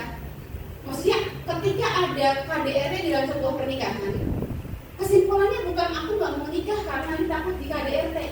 Sesimpel itu hanya melihat casing luarnya aja. Tapi yang aku mau adalah ketika ada KDRT di dalam sebuah pernikahan, yang harus kita simpulkan adalah kenapa bisa ada KDRT. Ini suaminya belajar agama nggak? Nah, itu yang harus digali. Oh ternyata boro-boro suaminya belajar agama, mereka aja bisa hamidun gitu. Suaminya kerjaannya judi online gitu. Suaminya kerjaannya suka sewa LC. Kita kan harus menelaah itu semua. Karena kalau setelah ketemu masalahnya, oh berarti yang bermasalah bukan menikah atau tidak menikahnya, tapi yang harus kita cek adalah apakah kita menikah dengan orang yang tepat. Itu kan gitu kan teman-teman ya. Karena KDRT itu terjadi karena suami nggak paham agama. Karena di dalam Islam nggak boleh suami pukul istri dengan tujuan menyakiti, itu nggak boleh. Kalau ada pelanggaran di dalam pelanggaran syariat gitu lah, atau nasihatin istrinya, itu harus dinasihatin baik-baik. Kalau dinasihatin baik-baik nggak bisa, baru pisah kamar. Setelah pisah kamar nggak bisa, baru suami boleh pukul istri. Itu pun dengan pukulnya yang tidak menyakitkan dan tidak membekas, dan nggak boleh di area wajah. Jadi di dalam Islam, ini kepala itu sangat dihormati, nggak boleh disentuh. Jadi nampar istri itu udah haram, gitu. Terus mukul istri dengan yang nggak nyakit itu gimana?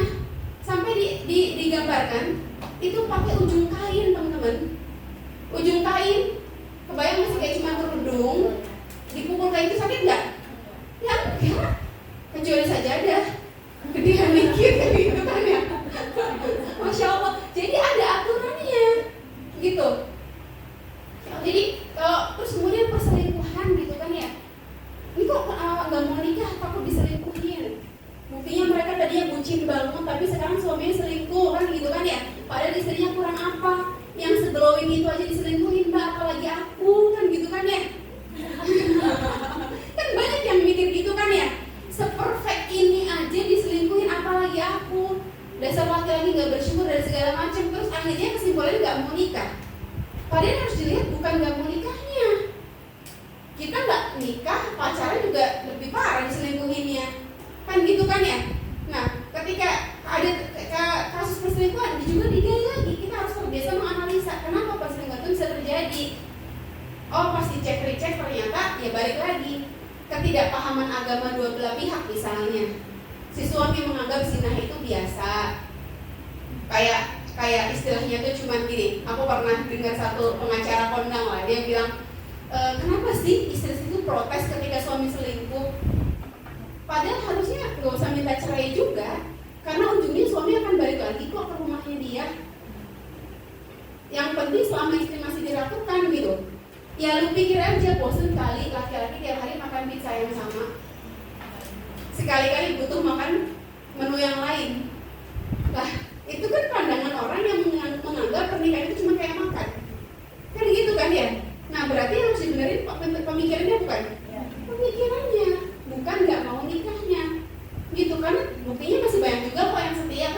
kan ya. Jadi ayo teman-teman, jangan biasakan kita tuh nggak mau mikir atau malas mikir dengan hanya menyimpulkan oke, kalau nikah bermasalah mending aku nggak nikah. Ya emang nggak nikah nggak punya masalah? Punya, banyak. Belum lagi urusannya sama Allah nanti ditanya, kamu sanggup menikah tapi kenapa enggak? Kan begitu kan? Nah oke ya, ini ya faktor trauma. Nextnya, biar nanti banyak ditanya jawab soal bagaimana Islam memandang fenomena wajib pernikahan dan berketurunan. Ini kan sebenarnya agak-agak skill dibahas tadi ya. Jadi kalau lagi masih pembahasan ini, kita ini kan sebagai muslim ya teman-teman ya, segala sesuatu harus dikembalikan bagaimana Islam memandangnya gitu. Ada makanan yang lagi viral gitu ya, bukan cuma enak gak enak tapi dicek halal apa haram gitu. Lihat traveler Indonesia yang dia sampai ke Thailand segala macem, dia makan sate buaya, dia makan apa segala macem gitu kan ya. Yang harus kita pikirkan bukan oh itu enak apa enggak, bukan, itu halal apa haram kan gitu yang harus kita pikirkan. Ada fenomena test drive, belakangan tuh ada fenomena test drive. Jadi ketika seseorang mau nikah, ya masa aku nikah sama orang yang aku nggak tahu kemampuan dia di atas ranjang?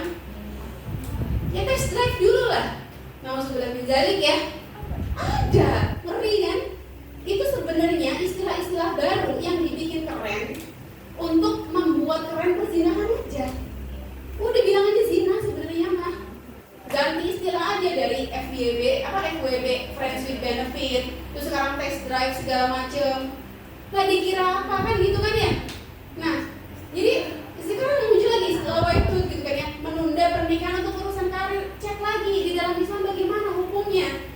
Karena kita semua kan diminta pertanggungjawaban. Teman-teman, nih aku bold gitu ya. Teman-teman belum menikah atau nanti misal sampai meninggal nggak menikah, itu nggak ditanya sama Allah, nggak ditanya. Kok kamu mati dalam keadaan jomblo tuh nggak ditanya, gitu. Kayak seolah-olah haram gitu ya jomblo masuk surga, nggak ditanya. Yang ditanya adalah kenapa kamu nggak menikah padahal kamu mampu. Itu yang jadi pertanyaan. Jadi kalau cuma karena jodoh kita belum datang dan kita sebenarnya sudah meniatkan, minimal meniatkan, kan ini mau niat, ya kan? Kita itu dinilai dari niatnya kita. Jangan sampai pahala niat aja kita nggak punya. Kayak di dalam Islam itu luar biasa teman-teman. Ketika kita punya niat berbuat baik, kita baru niat nih, udah dicatat niatnya. Teman-teman mau tidur nih, benar-benar meniatkan dengan niat yang kuat. Ya Allah, Bismillah nanti mau bangun sholat tahajud. Kok dari rumah kebablasan. Bangun-bangun pas sholat subuh, udah dapat pahala niatnya. Gitu. Udah niat ya Allah, Bismillah, semoga 2 tahun lagi aku bisa umroh. Dan ikhtiar mengusahakan gitu kan ya. Walaupun cuma nabungnya nggak seberapa, tapi niat itu tetap ada. Atau belum sempat nabung tapi benar-benar berusaha nyari penghasilan gitu ya. Kok 2 tahun lagi belum diijabah, udah dapat pahala niat. Terus teman-teman sekarang jodohnya belum terlihat mbak. Ini hilalnya nggak tahu, mesti dihitung pakai rukyatul hilal apa gitu kan ya. Nggak tahu muncul gitu kan ya.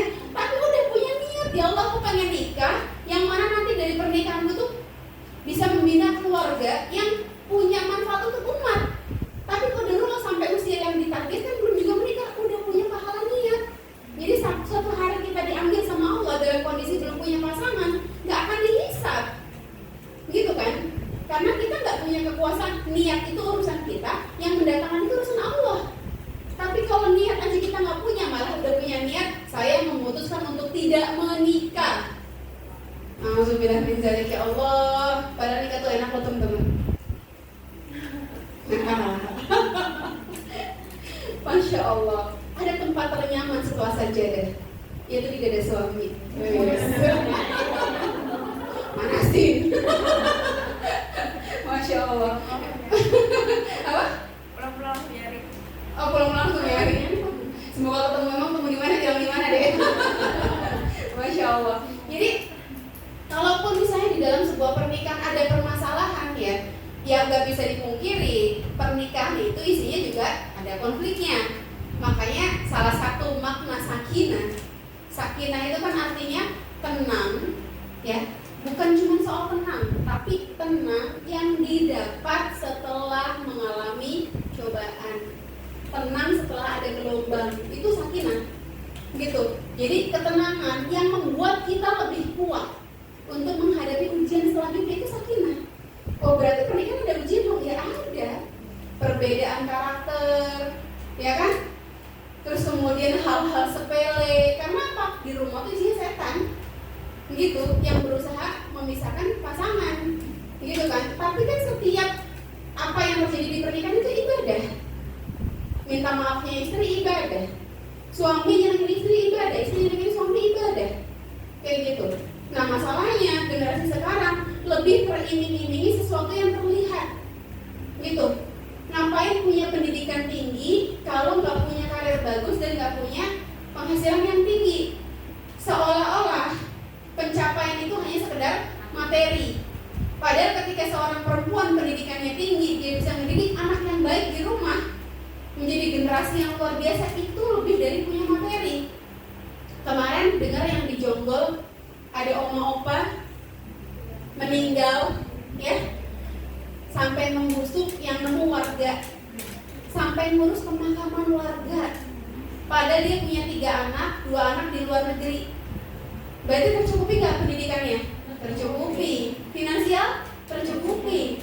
Tapi sisi agama nggak diisi? Astagfirullah, sampai orang tua meninggal membusuk aja nggak ada yang datang. Pas datang sudah dimakamkan dan itu cuma izin ke ketua RT mau masuk rumah.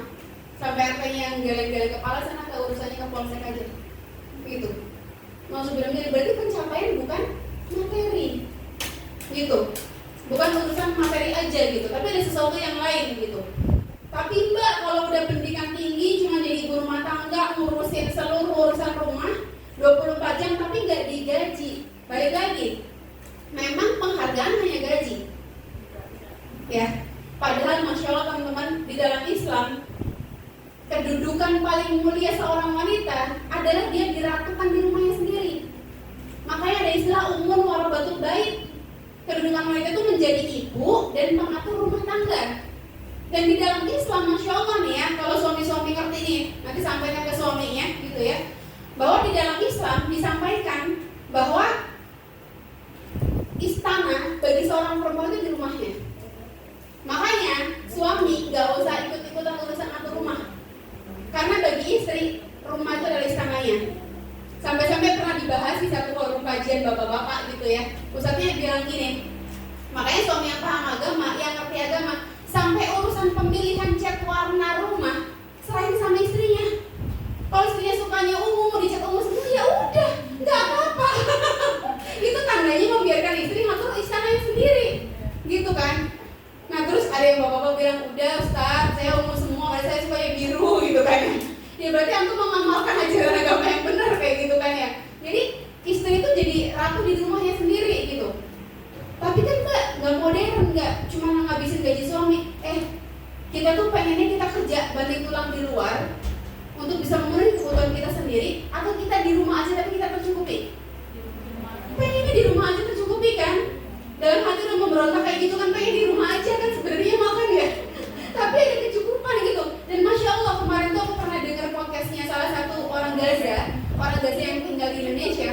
Dia bilang gini, pertama datang ke Indonesia saya shock culture, karena saya melihat kok perempuan-perempuan pada kerja keluar rumah, terus ketika makan di luar sama suaminya sama keluarganya perempuan yang bayar, meskipun mungkin itu uang suaminya.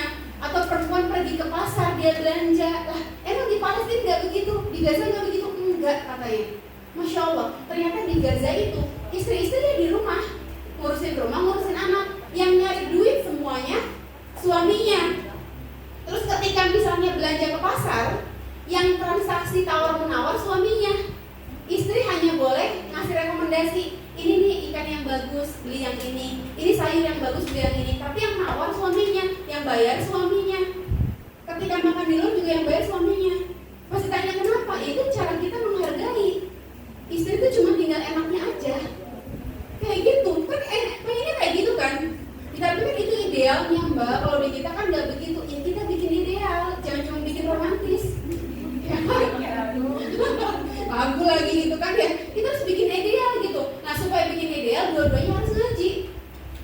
Iya, istrinya ngaji, suaminya ngaji, dan pandangan tentang kebahagiaan dirubah. gitu, bukan cuman materi gitu kan ya, tapi sesuatu yang di luar materi. Yang balik lagi tadi aku bilang, kalau dibilang ibu rumah tangga itu nggak dapat apa-apa di dalam Islam, salah besar. Karena apa? Seorang laki-laki untuk dapat pahala jihad ya teman-teman, seorang laki-laki untuk dapat pahala jihad, mereka harus keluar rumah jihad fisabilillah, benar-benar jihad kita perang. Jadi dapat pahala jihad. Tapi perempuan asal dia sholat 5 waktu, kemudian dilaksanakan semua yang wajib-wajib aja, nggak perlu yang sunnah.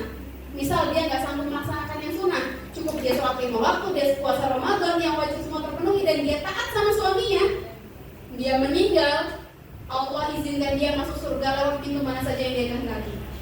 Masya Allah, surga lebih gede daripada UMR, ya kan? Lebih nikmat daripada gaji 2 digit yang ditawarkan sama perusahaan-perusahaan, ya kan? Kita kerja jadi wanita karir, gaji 2 digit, dipotong tapera, dipotong BPH, ya kan? BPJS, belum teriuran kas kantor segala macam, ya kan? Pulang pergi asuransi lain lagi. Nah surga itu Masya Allah teman-teman, bajunya nggak lepas, perhiasannya luar biasa, istananya Khadijah aja digambarkan terbuat dari emas, batu permata, pintunya dari mutiara. Sekaya-kayanya orang Indonesia nggak ada. Ya rumahnya dibangun dari emas, paling dilapisi emas, berapa persen kagak tahu, dan pokoknya ada dilapisi emas, kan gitu kan ya. Tapi surga sebegitunya, makanan nggak kurang, buah-buahan tinggal metik, begitu dipetik dia tumbuh lagi langsung matang sendiri, kalau nggak dipetik-petik nggak busuk. Iya deh, kayak gitu surga itu. Jadi buah-buahnya itu direndahkan dalam posisi yang gampang dipetik. Kita cuma nyender-nyender, santai-santai, ngobrol sama suami, yang nggak punya suami nanti di sana punya suami. Jadi kalau nggak tahan lama-lama jomblo ya minta aja disegerakan gitu kan ya. Masya Allah gitu kan ya. Jadi nanti, iya jadi nanti kita pengen makan nih, udah buah tuh dia merenung sendiri, kita gampang petiknya, begitu dipetik dia langsung berbuah lagi dan langsung matang. Kalau nggak dipetik-petik dia nggak busuk. Mau makan sehari berkilo-kilo nggak akan sakit perut, karena di surga tidak ada kepayahan. Jangankan kepayahan malam pun nggak ada. Di surga itu suasananya kayak jam duha. Masya Allah, yang sejuk ya, mataharinya tuh iya syahdu anget-anget tapi nggak panas kayak gitu. Makanya di sana tuh kerjanya ngobrol terus nggak selesai-selesai, karena ngobrol itu adalah bentuk kenikmatan hidup gitu. Kalau di sini ngobrol kan ada batasnya, udah sih ngobrol mulu lapar kan gitu kan ya, atau ngantuk lagi senang-senangnya ngobrol. Itu sering terjadi antara suami istri, istrinya masih panjang ceritanya, suami udah melek. Pas kita diam, bangun gitu kan, iya aku dengerin, coba tadi ngomong apa. Nah kalau di surga nggak ada ngantuk gitu kan, semuanya tercukupi. Masya Allah, itu pahala untuk seorang istri yang berbakti, istri yang solihah di rumah. Itu nggak mau dicapai. Nyapain kerja di luar, mengabdi sama korporat gitu kan ya, yang padahal ketika kita mati mereka mah gampang cari karyawan baru, ya kan? Belum ngadepin atasan yang luar biasa, susah diikutin kemauannya segala macam. Jadi tujuan Islam sebenarnya dengan kemudian mengajarkan menikah, kemudian kita jadi istri dan ibu yang baik di rumah, justru menjaga dia, memuliakan dia, nggak perlu capek-capek di luar. Tapi feminis, ya, dengan isu kesetaraan gender membuat seolah-olah itu yang menarik, gitu. Membuat itu yang seolah-olah itu menarik gitu ya. Tuh ya, jadi Islam memandang pernikahan itu adalah ibadah. Pernikahan adalah ibadah yang sampai menggenapkan separuh din, menggenapkan separuh agama. Kok bisa dikatakan menggenapkan separuh agama ketika pernikahan itu sesuai dengan syariat ya? Itu karena Masya Allah ya, salah satunya adalah manusia itu sering berdosa pada 2 perkara, makanan dan kemaluan. Ya, mulut dan kemaluan. Gitu. Nah, ketika menikah yang selesai urusan mana? Kemaluan beres, tinggal urusan makanannya. Gitu. Tapi kalau yang belum menikah, dua-duanya belum beres. Gitu. Nah, dan kemudian Masya Allah, pahala aku pernah dengar dari salah satu zuriat Nabi ya. Pas kajian itu Ustazah Muna Al-Munawwaroh, beliau menyampaikan kalau pahala sholatnya seseorang yang sudah menikah, seorang wanita yang sudah menikah, itu pahala sholatnya 1000 kali lipat daripada yang belum menikah. Mohon maaf agak sombong dikit. Jadi nggak pengen ngejar pahala itu. Mau, iya, Mbak cariin nanti dulu. Minta dulu sama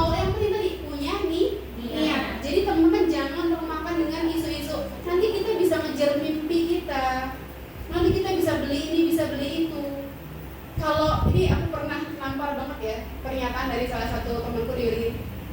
Sebenarnya kita tuh nggak sadar, kita itu kayak diikat supaya memakmurkan mereka. Kita kerja dari pagi sampai malam, bahkan kadang lembur, tapi dari penghasilan kita berapa persen buat KPR, berapa persen buat cicil cicil motor, cicil mobil, biayain kartu kredit. Yang makmur siapa? Mereka. Kita mah kayak sapi perah yang terus disuruh kerja. Tapi untuk mereka sebenarnya gitu. Buat kita ya sisa-sisanya aja. Ibu yang kerja kemudian padahal dia kecukupan, dia nyawa babysitter di rumahnya, anaknya disiksa, ya kan? Mending anaknya disiksa, suaminya diambil, ya kan? Karena tadi udah keluar dari rumah, kayak gitu. Nah, sebelum dibalik ya. Jadi dan berketurunan lagi seorang perempuan yang hamil ya teman-teman.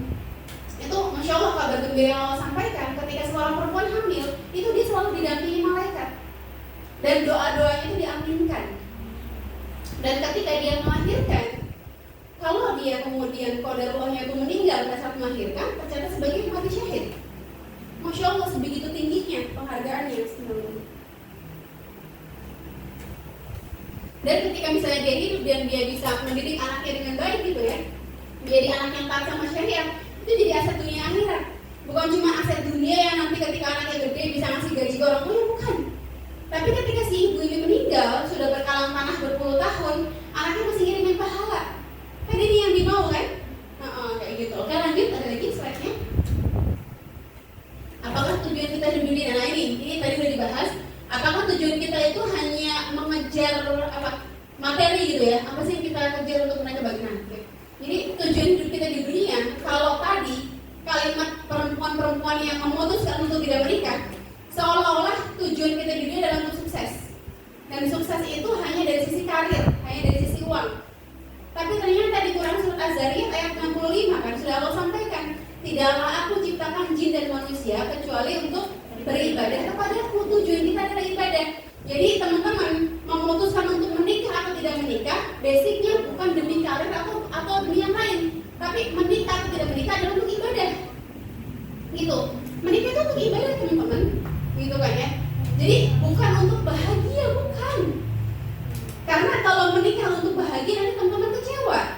Karena di dalam pernikahan itu bukan kayak fairy tale gitu loh, yang mereka akhirnya menikah hidup bahagia selama-lamanya.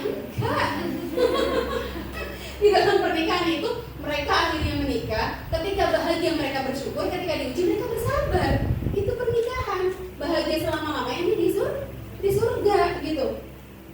Masya Allah semuanya ibadah. Bahkan ketika terjadi konflik di dalam rumah tangga itu ibadah. Dan kayak aku bilang ya, pas awal menikah di situ aku bilang, ya Allah bener ya, ternyata menikah itu teman-teman, nitika semuanya ya, ambillah. Menikah itu ternyata jadi ajang kita mengamalkan ilmu yang selama ini kita kaji. Bagaimana kita ilmu menghargai pasangan, ilmu komunikasi, ilmu qanaah. Ini aku cerita nyata ya. Bulan lalu aku minta suami, kan biasa tuh suami itu setiap kali mau pulang kerja pasti nanya, Umi ada nitip apa enggak gitu. Aku nitip apa gitu kan, karena aku nggak mobile kan. Jadi aku adalah tipe istri yang lebih suka ATM dipegang suami, duit dipegang suami. Karena aku tinggal bilang, Bi kalau beli ini ya, aku beli ini ya, gitu kan ya. Nah jadi aku minta suami beli minyak goreng waktu itu. Minta beli minyak goreng, terus agak lama sampai rumah, nggak sesuai kayak jam biasanya udah sampai. Pas sampai rumah agak upset tuh, agak kayak ada something wrong lah gitu kan ya. Ternyata bajunya, celananya, tasnya itu ketumpahan minyak. Jadi minyak goreng yang dia beli di minimarket itu nggak sadar beliau masukin ke tas, mungkin ke tas kena pensil atau pulpen atau apa, ketusuk. Jadi bocor lah, dan bocornya tuh lumayan. Nah upsetnya suami lebih ke ngerasa bersalah, kayak ya Allah kok aku begini sih gitu ya. Udah tadi kan nanya aku beli minyak goreng 1 liter apa 2 liter aja deh biar lebih awet gitu, dan harganya kan lebih hemat, tujuannya lebih menghemat kok malah bocor kan gitu kan, dia kayak merasa bersalah gitu. Nah saat itu ada beberapa pilihan sikap yang aku bisa ambil. Bisa aku bilang, kamu gimana sih, dia nggak ngecek dulu kan ya, bisa kan? Emang juga kelihatan bocor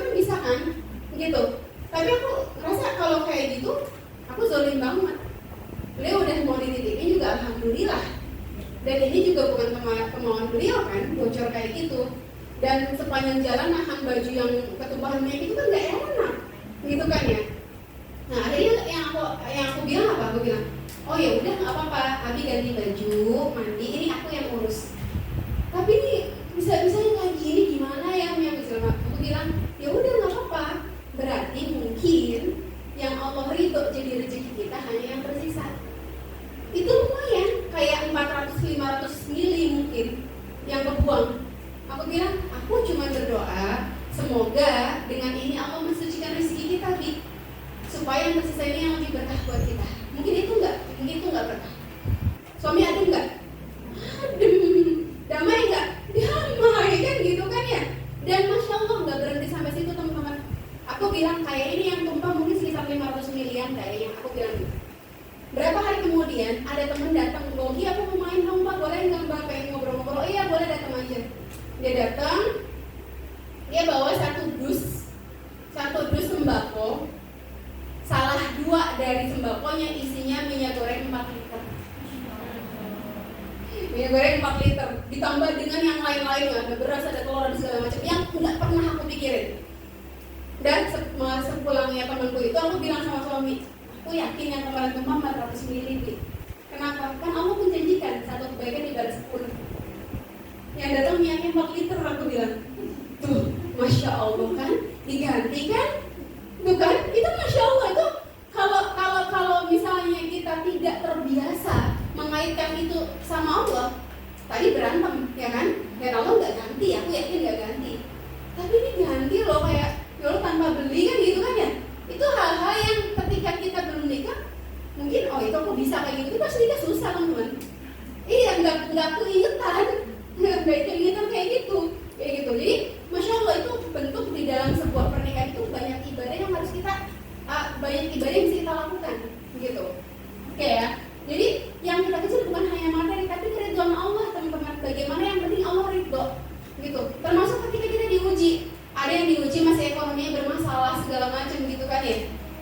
Sebenarnya yang kita kejar hanya keridhaan Allah. Ada yang diuji belum punya keturunan.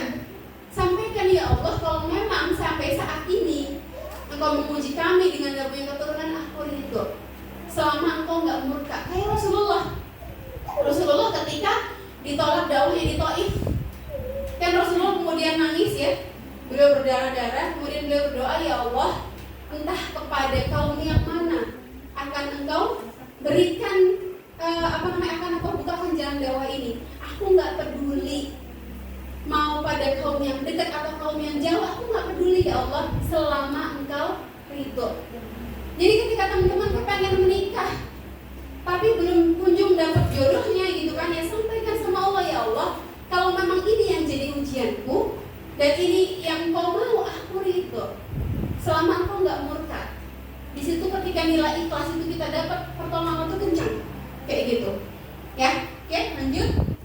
Teman-teman boleh kasih reminder, takutnya kalau kebablasan waktunya. Sikap kita terhadap wajib dan segala fenomena tren di belakang ini, baik lagi yang tadi sudah dibahas ya, kita harus memposisikan diri sebagai muslim. Ketika kita melakukan atau tidak melakukan sesuatu, standarnya adalah Allah ridho atau enggak, Allah murka atau enggak.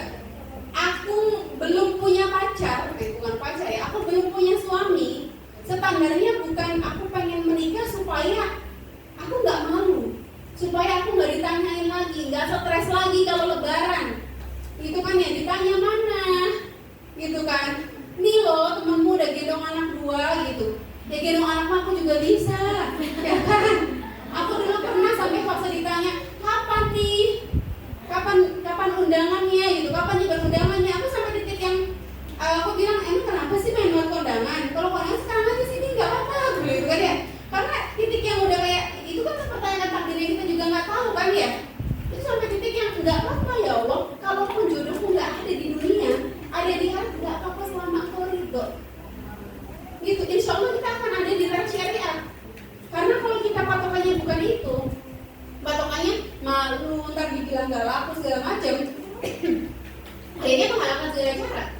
Yang tadinya udah istiqomah mau pakai jalan ta'aruf malah pacaran, kan alhamdulillah ya.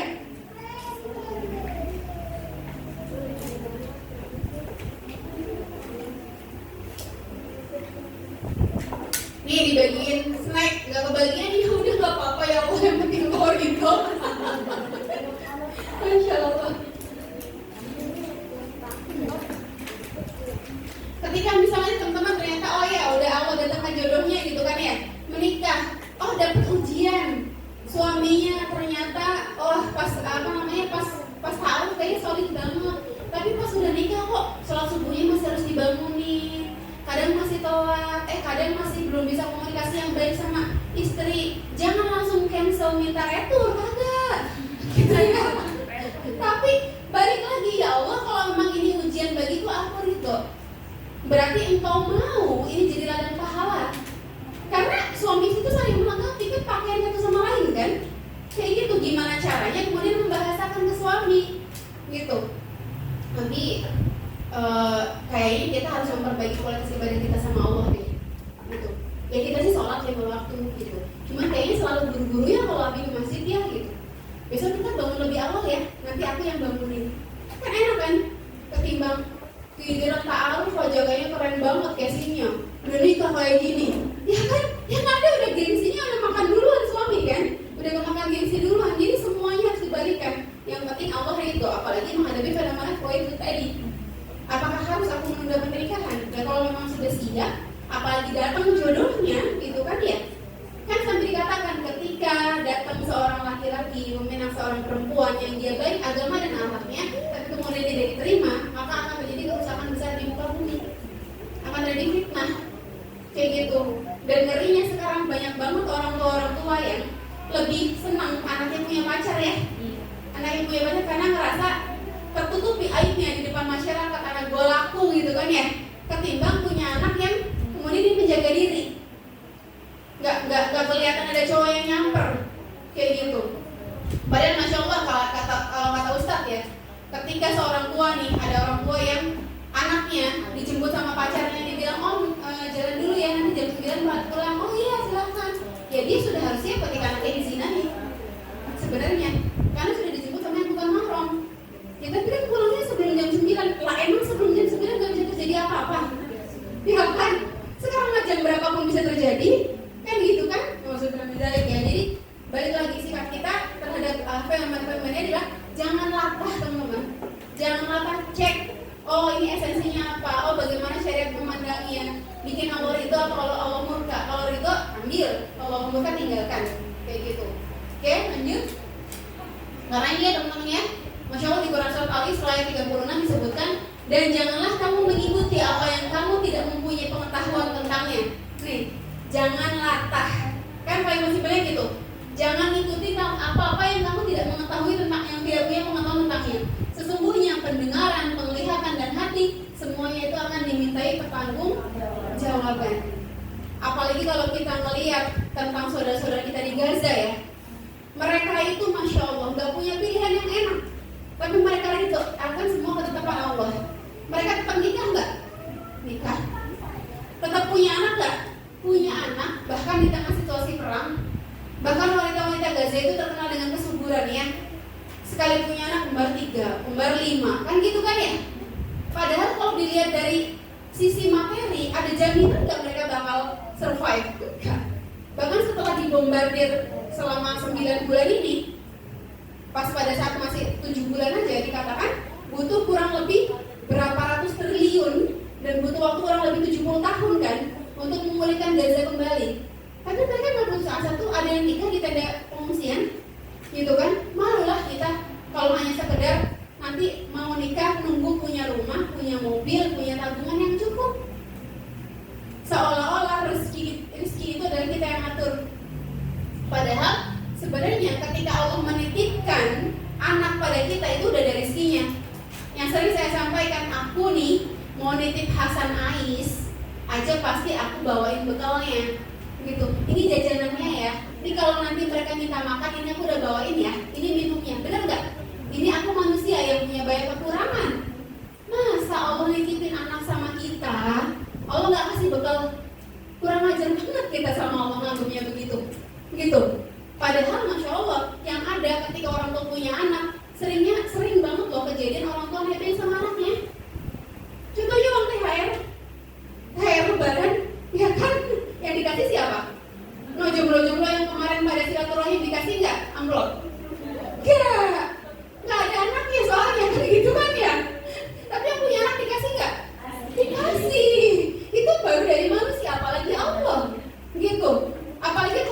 rizki ya teman-teman, pernah disampaikan gini, kalau untuk urusan rizki kita belajar sama bayi. Bukankah bayi yang baru lahir itu lahir dalam kondisi nggak bawa selai benang pun?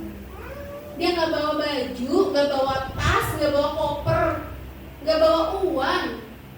Dia dalam kondisi lemah, tapi tercukupi nggak? Tercukupi. Gitu. Kasih sayang Allah itu ditimbulkan ke orang-orang di sekitarnya, pengennya nyayangin. Gitu. Dia nangis dikit aja kita semua bingung, gitu kan ya? Oh dia pengen mimpi kali, dia pengen ini kali, dia pengen itu kali, semuanya dicukupi kan? Kayak gitu, jadi gak usah khawatir. Karena kalau ngejar karir, ngejar uang nggak ada selesainya.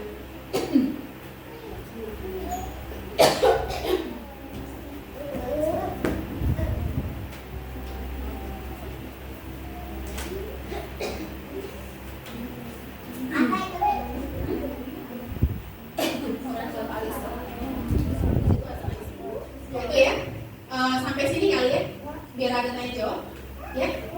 Ini dari saya segitu aja teman-teman. Semoga bisa diambil pelajarannya ya teman-teman ya. Aku sangat berharap dan berdoa semua yang hadir di sini nanti Allah jadikan teman-teman itu rahim-rahim yang darinya lahir para pejuang Islam. Amin. Istri-istri solihah yang bisa menjadi penguat bagi suaminya sebagaimana Khadijah. Amin. Amin ya rabbal alamin. Yang punya keturunan yang nanti kelak jadi pengikut Imam Mahdi. Amin. Supaya para pengikut Dajjal itu gentar, apalagi pendukung Zionis ya. Amin, amin ya rabbal alamin. Insyaallah niat baik yang teman-teman doakan semoga Allah ijabah, Allah mudahkan ya. Mohon maaf kalau banyak kekurangan dari saya. Kalau ada kebaikan datangnya dari Allah Subhanahu wa taala. Wabillahi taufiq wal hidayah. Wassalamualaikum warahmatullahi wabarakatuh.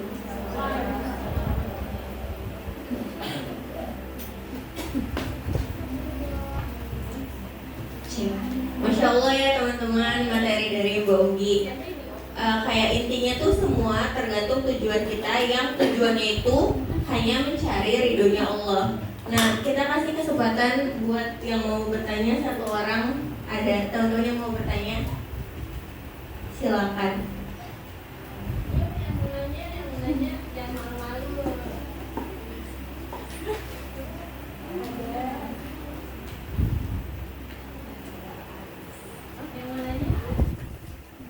Biasa kalau akhwat harus dikasih waktu dulu, dipanggil dulu. Kalau mau malu bertanya, angkat tangannya dulu. Gimana teman-teman yang masih kayak ada pertanyaan-pertanyaan tentang menikah ini? Ya tadi kan kita bahas tentang sandwich generation lah, segala macam ya kan ya. Barangkali mau ada yang dibahas, silakan. Ada? Iya. Kayaknya sih mau ada yang nanya tapi malu Kayak tangannya nih. minta diwakilkan.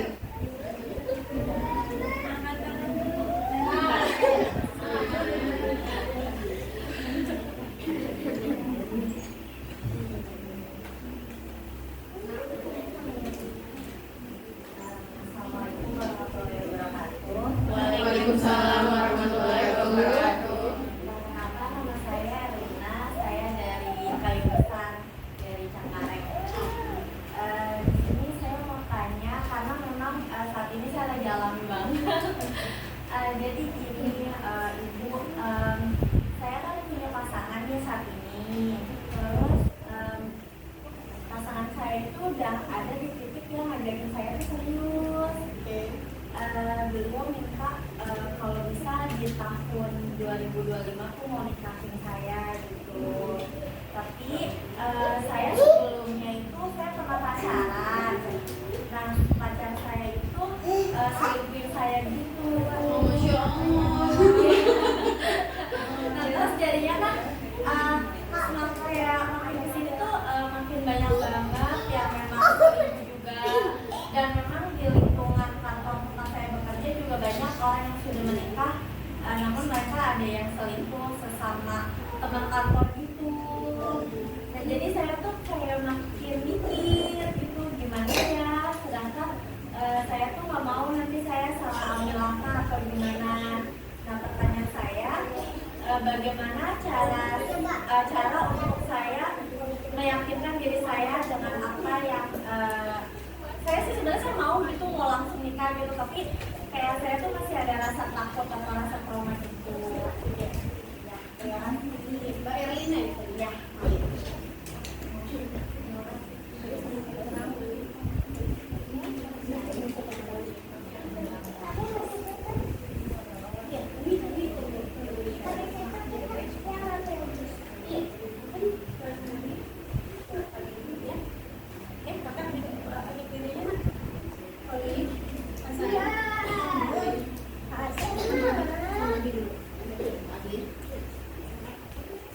Aku amankan anak-anakku dulu supaya nggak dengar obrolan 18 tahun ke atas.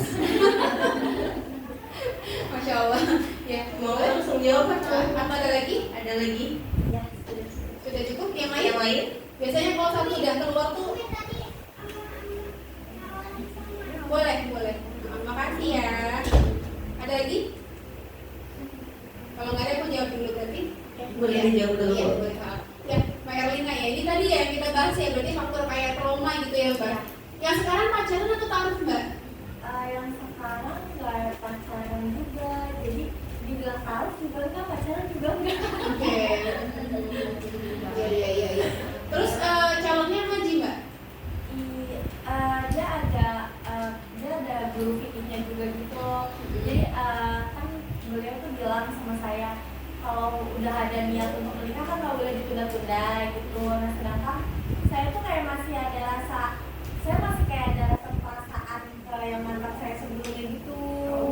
Tapi saya Masih ada rasa tertinggal. tapi saya tuh sama mantan saya nggak akan bisa nikah karena mantan saya kan beda agama.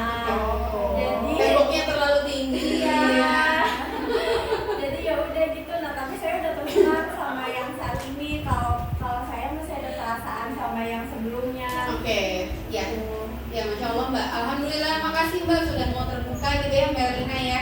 Jadi kalau pertanyaannya gimana nih harusnya sikapnya, apakah menerima ajakan nikahnya, sementara ada rasa trauma dan juga masih ada perasaan sama mantan, gitu kan ya Mbak. Saranku, Mbak harus selesai dulu dengan diri Mbak sendiri gitu, karena jangan berani memulai sesuatu sebelum yang lama kelar. Iya, gitu. Jadi caranya balik lagi Mbak, rasa itu kan tadinya nggak ada. Ya, maksudnya Mbak sebelum pacaran sama mantannya Mbak kan nggak ada perasaan apa-apa, tapi kemudian jadi ada karena ada interaksi. Anggaplah itu anugerah dari Allah misalnya ya, walaupun harusnya nggak sampai pacaran gitu, tapi nggak apa-apa, mungkin kan belum tahu saat itu gitu ya. Nah tinggal minta sama Allah, ya Allah, ini kan sudah jelas perbedaan agama, tolong netralisir. Kan makna inna lillahi wa inna ilaihi rajiun, segala sesuatu berasal dari Engkau dan segala sesuatu kembali padamu. Tolong cabut rasa ini biar netral ya Allah, karena aku lebih mencintaimu daripada makhlukmu. Gitu. Itu Mbak harus terus sampaikan itu ke diri Mbak sendiri dan minta sama Allah kayak gitu. Itu untuk yang masa lalu. Karena jangan ini sih kalau aku bilang balik lagi ya, jangan kita main-main dengan yang beda agama gitu. Karena balik lagi di Al-Quran sudah disampaikan bahwa menikah dengan seorang laki-laki yang hitam legam dan dia budak sahaya, hamba sahaya, itu masih lebih baik daripada sama orang kafir atau musyrik meskipun dia menarik bagiku.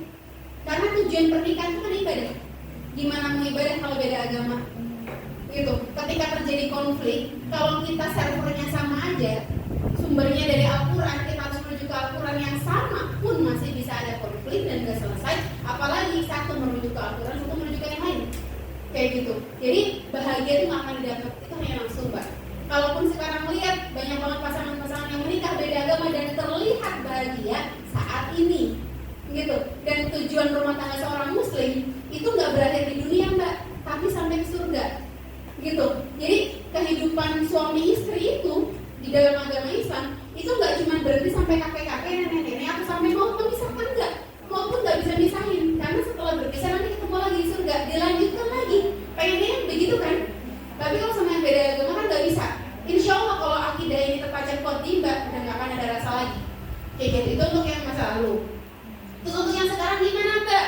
Ngatasin traumanya, takutnya diperlakukan kayak gitu lagi. Nah makanya tadi kenapa aku nanya calonnya ngaji nggak Mbak? Gitu kan ya. Karena teman-teman, salah satu alasan aku menikah dengan suamiku gitu kan ya, atau teman-teman yang ngaji, kenapa pilih ikhwan yang ngaji? Karena kita merasa aman ketika suami kita tuh ngaji dan suami kita tuh dakwah. Karena apa? Sudah lebih tipis PR kita, lebih kecil PR kita, karena dia sudah cari tahu ilmunya sendiri. Begitu. Jadi ketika ada menanya sedikit, kita tinggal ingetin. Misal, pernah gitu ya, pas awal-awal nikah, udah lama agak lama menikah, aku kan suami kan aktif di dunia dakwah ya, aktif juga di ngaji Jabar segala macam gitu kan ya. Terus aku ngedapetin ada akhwat yang chat sama beliau, chat pribadi. Chatnya tuh nggak macam-macam kok, cuma kayak izin, Mas Afwan, aku nggak bisa datang ke kajian besok ya, soalnya ada urusan begini gitu. Dan suamiku juga nanggepinnya juga biasa aja, yang kayak, oh iya mbak, nggak apa-apa, semoga mudahkan ya urusannya segala macam kayak gitu. Tapi aku ngeliat kok Ahwat ini intens chatnya, gitu. Terus aku mikirnya gini, aku kan ada di komunitas yang sama, kenapa dia nggak izinnya ke aku atau menyampaikannya ke aku, kan gitu kan ya? Ada pelanggaran syariat di situ? Nggak ada sebenarnya, nggak ada. Tapi tipis, gitu. Karena kenapa mesti kesana kecuali nggak ada aku kan gitu kan ya? Dan satu sisi suami juga namanya biasa aja, nggak ada flirting, nggak ada apa-apa, nggak ada, gitu. Cuma itu tadi batas belum sampai melanggar syariat pun aku udah, karena aku paham ngerti itu harusnya nggak boleh begitu gitu kan ya. Bisa disampaikan di grup, bisa disampaikan ke aku, tapi kok kenapa pilih ke situ gitu kan? Jadi alarmnya udah otomatis bunyi, gitu. Akhirnya caraku gimana? Aku mikir gimana ya cara ngomongnya ya. Terus akhirnya aku bilang gini ke suami, pakai analogi ya, itu tiba-tiba ngide aku bilang gini, Abi, ya ada ikhwan.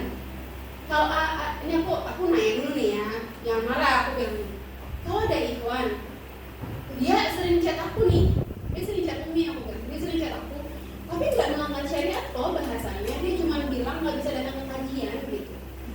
Nggak apa-apa kan ya, aku bilang gitu kan. Loh kenapa mesti ke Umi, kan bisa ke Abi, atau bisa ke grup. Kenapa mesti ke Umi? Emang kenapa Abi? Kan bahasa aku juga biasa aja, aku paling bilang ya semoga dimudahkan ya urusannya, aku kayak gitu kan. Semoga dimudahkan ya urusannya gitu.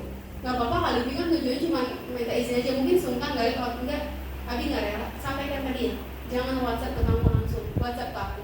Oh gitu. Ya. Terus kalau itu kejadian sama Abi gimana? Diem. Maksudnya kalau ada kuat yang kayak itu ke Abi nggak apa-apa kayak gitu. Kamu maksudnya apa sih? Gitu kan? Nggak apa-apa. Aku tidak. Meninggalkan banyak pertanyaan. Terus dia langsung mikir, dia cek HP. Astagfirullah, dia langsung gitu. Terus dia datang, oh maaf ini ya, aku nggak sadar ini nggak boleh. Gitu. Karena aku pikir dia cuma izin biasa. Ya makanya tadi kan aku tanya, kalau ada ikhwan yang ke aku izin biasa nggak apa-apa kan? Ya nggak boleh, berarti Abi gimana? Ya nggak boleh, makasih udah diingetin. Tuh, kalau suami ngerti agama, kalau yang ngerti agama ya lah ribet amat, ya kan? Yang ada pasalnya HP di password. Lebih parahnya lagi tuh istrinya dilaporin karena mengakses data pribadi, ya kan? Atau nanti chatnya nggak pakai WA lagi, pakai chat Gojek segala macam, iya kan? Hati-hati loh banyak aplikasi chat sekarang, ya kan? Nah itu jadi kenapa enaknya sama yang ngaji atau yang ngerti itu begitu deh. Jadi penjagaan kita tuh kayak cuma berapa persen, selebihnya ingetin kamu aja, kayak gitu. Kayak pas suami kerja nih, diterima satu kerjaan gitu kan, terus dia dikasih tahu, tapi nanti di ruangan bapak satu ruangan sama HRD-nya yang hadirnya itu perempuan dan dia belum nikah, gitu. Gimana Pak? Oh saya sampaikan ke istri dulu. Hal kayak ini disampaikan Mbak. Dia bilang tadi dapat info kalau nanti di kerjaan ruangan itu satu ruangan sama HRD-nya dan dia perempuan belum nikah. Tapi ruangannya itu kaca gitu sih dan orang lalu lalang ke tempatku gitu. Terus gitu aku bilang itu nggak bisa diapalin lagi ya, beda ruangan nggak bisa soalnya dari dulu di situ. Tapi gitu maksudnya ruangannya kaca dan si HRD-nya pun udah bilang saya juga nggak bakal macam-macam kok Pak, gitu. Saya cuma menyampaikan takutnya Bapak nggak nyaman kayak gitu.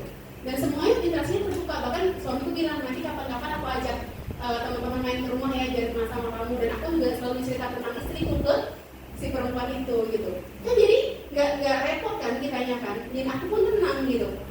Ya apalagi yang kayak tadi Erlina bilang ya, di kantor tuh banyak banget perselingkuhan sama orang kantor kan gitu kan, dan itu memang bener, office romance itu ada gitu kan ya, karena satu nggak paham agama, jadi akhirnya menganggap bercanda sama lawan jenis itu hal biasa gitu, padahal nggak boleh. Apalagi bercanda di kantor, udah kan bercanda sama lawan jenis bukan hal yang biasa tapi dijadikan biasa, kalimat candaannya pun merembet ke arah-arah yang jorok kan. Di kantor tuh kan begitu, iya. Belum lagi ketambahan, orang-orang yang datang ke kantor kan nggak mungkin pakai dasar biasa, pasti dia pilih outfit terkeren, paling rapi, wangi.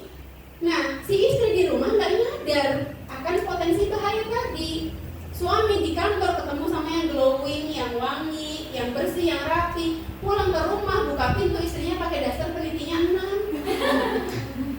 ya kan, bau-bau segala macam.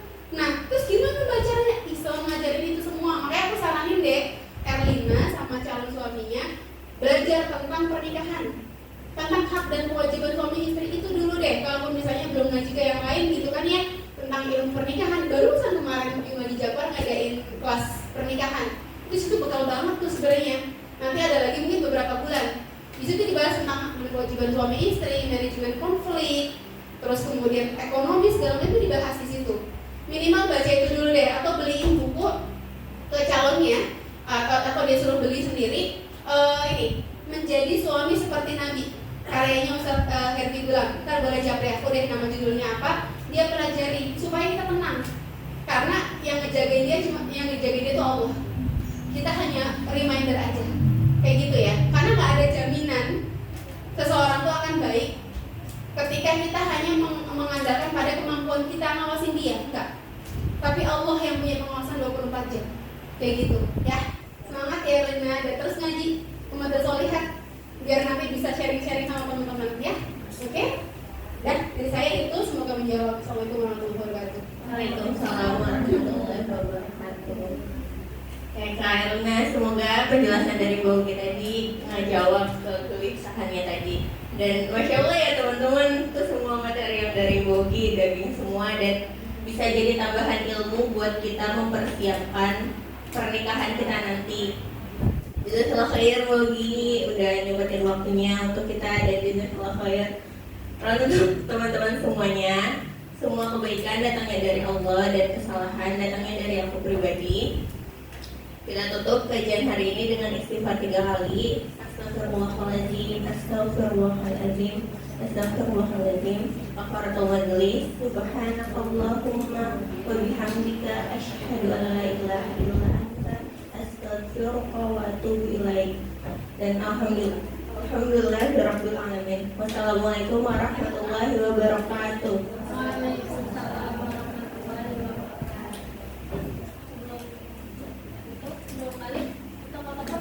Teman-teman, kita mau ada sesi dokumentasi dulu, boleh berdiri.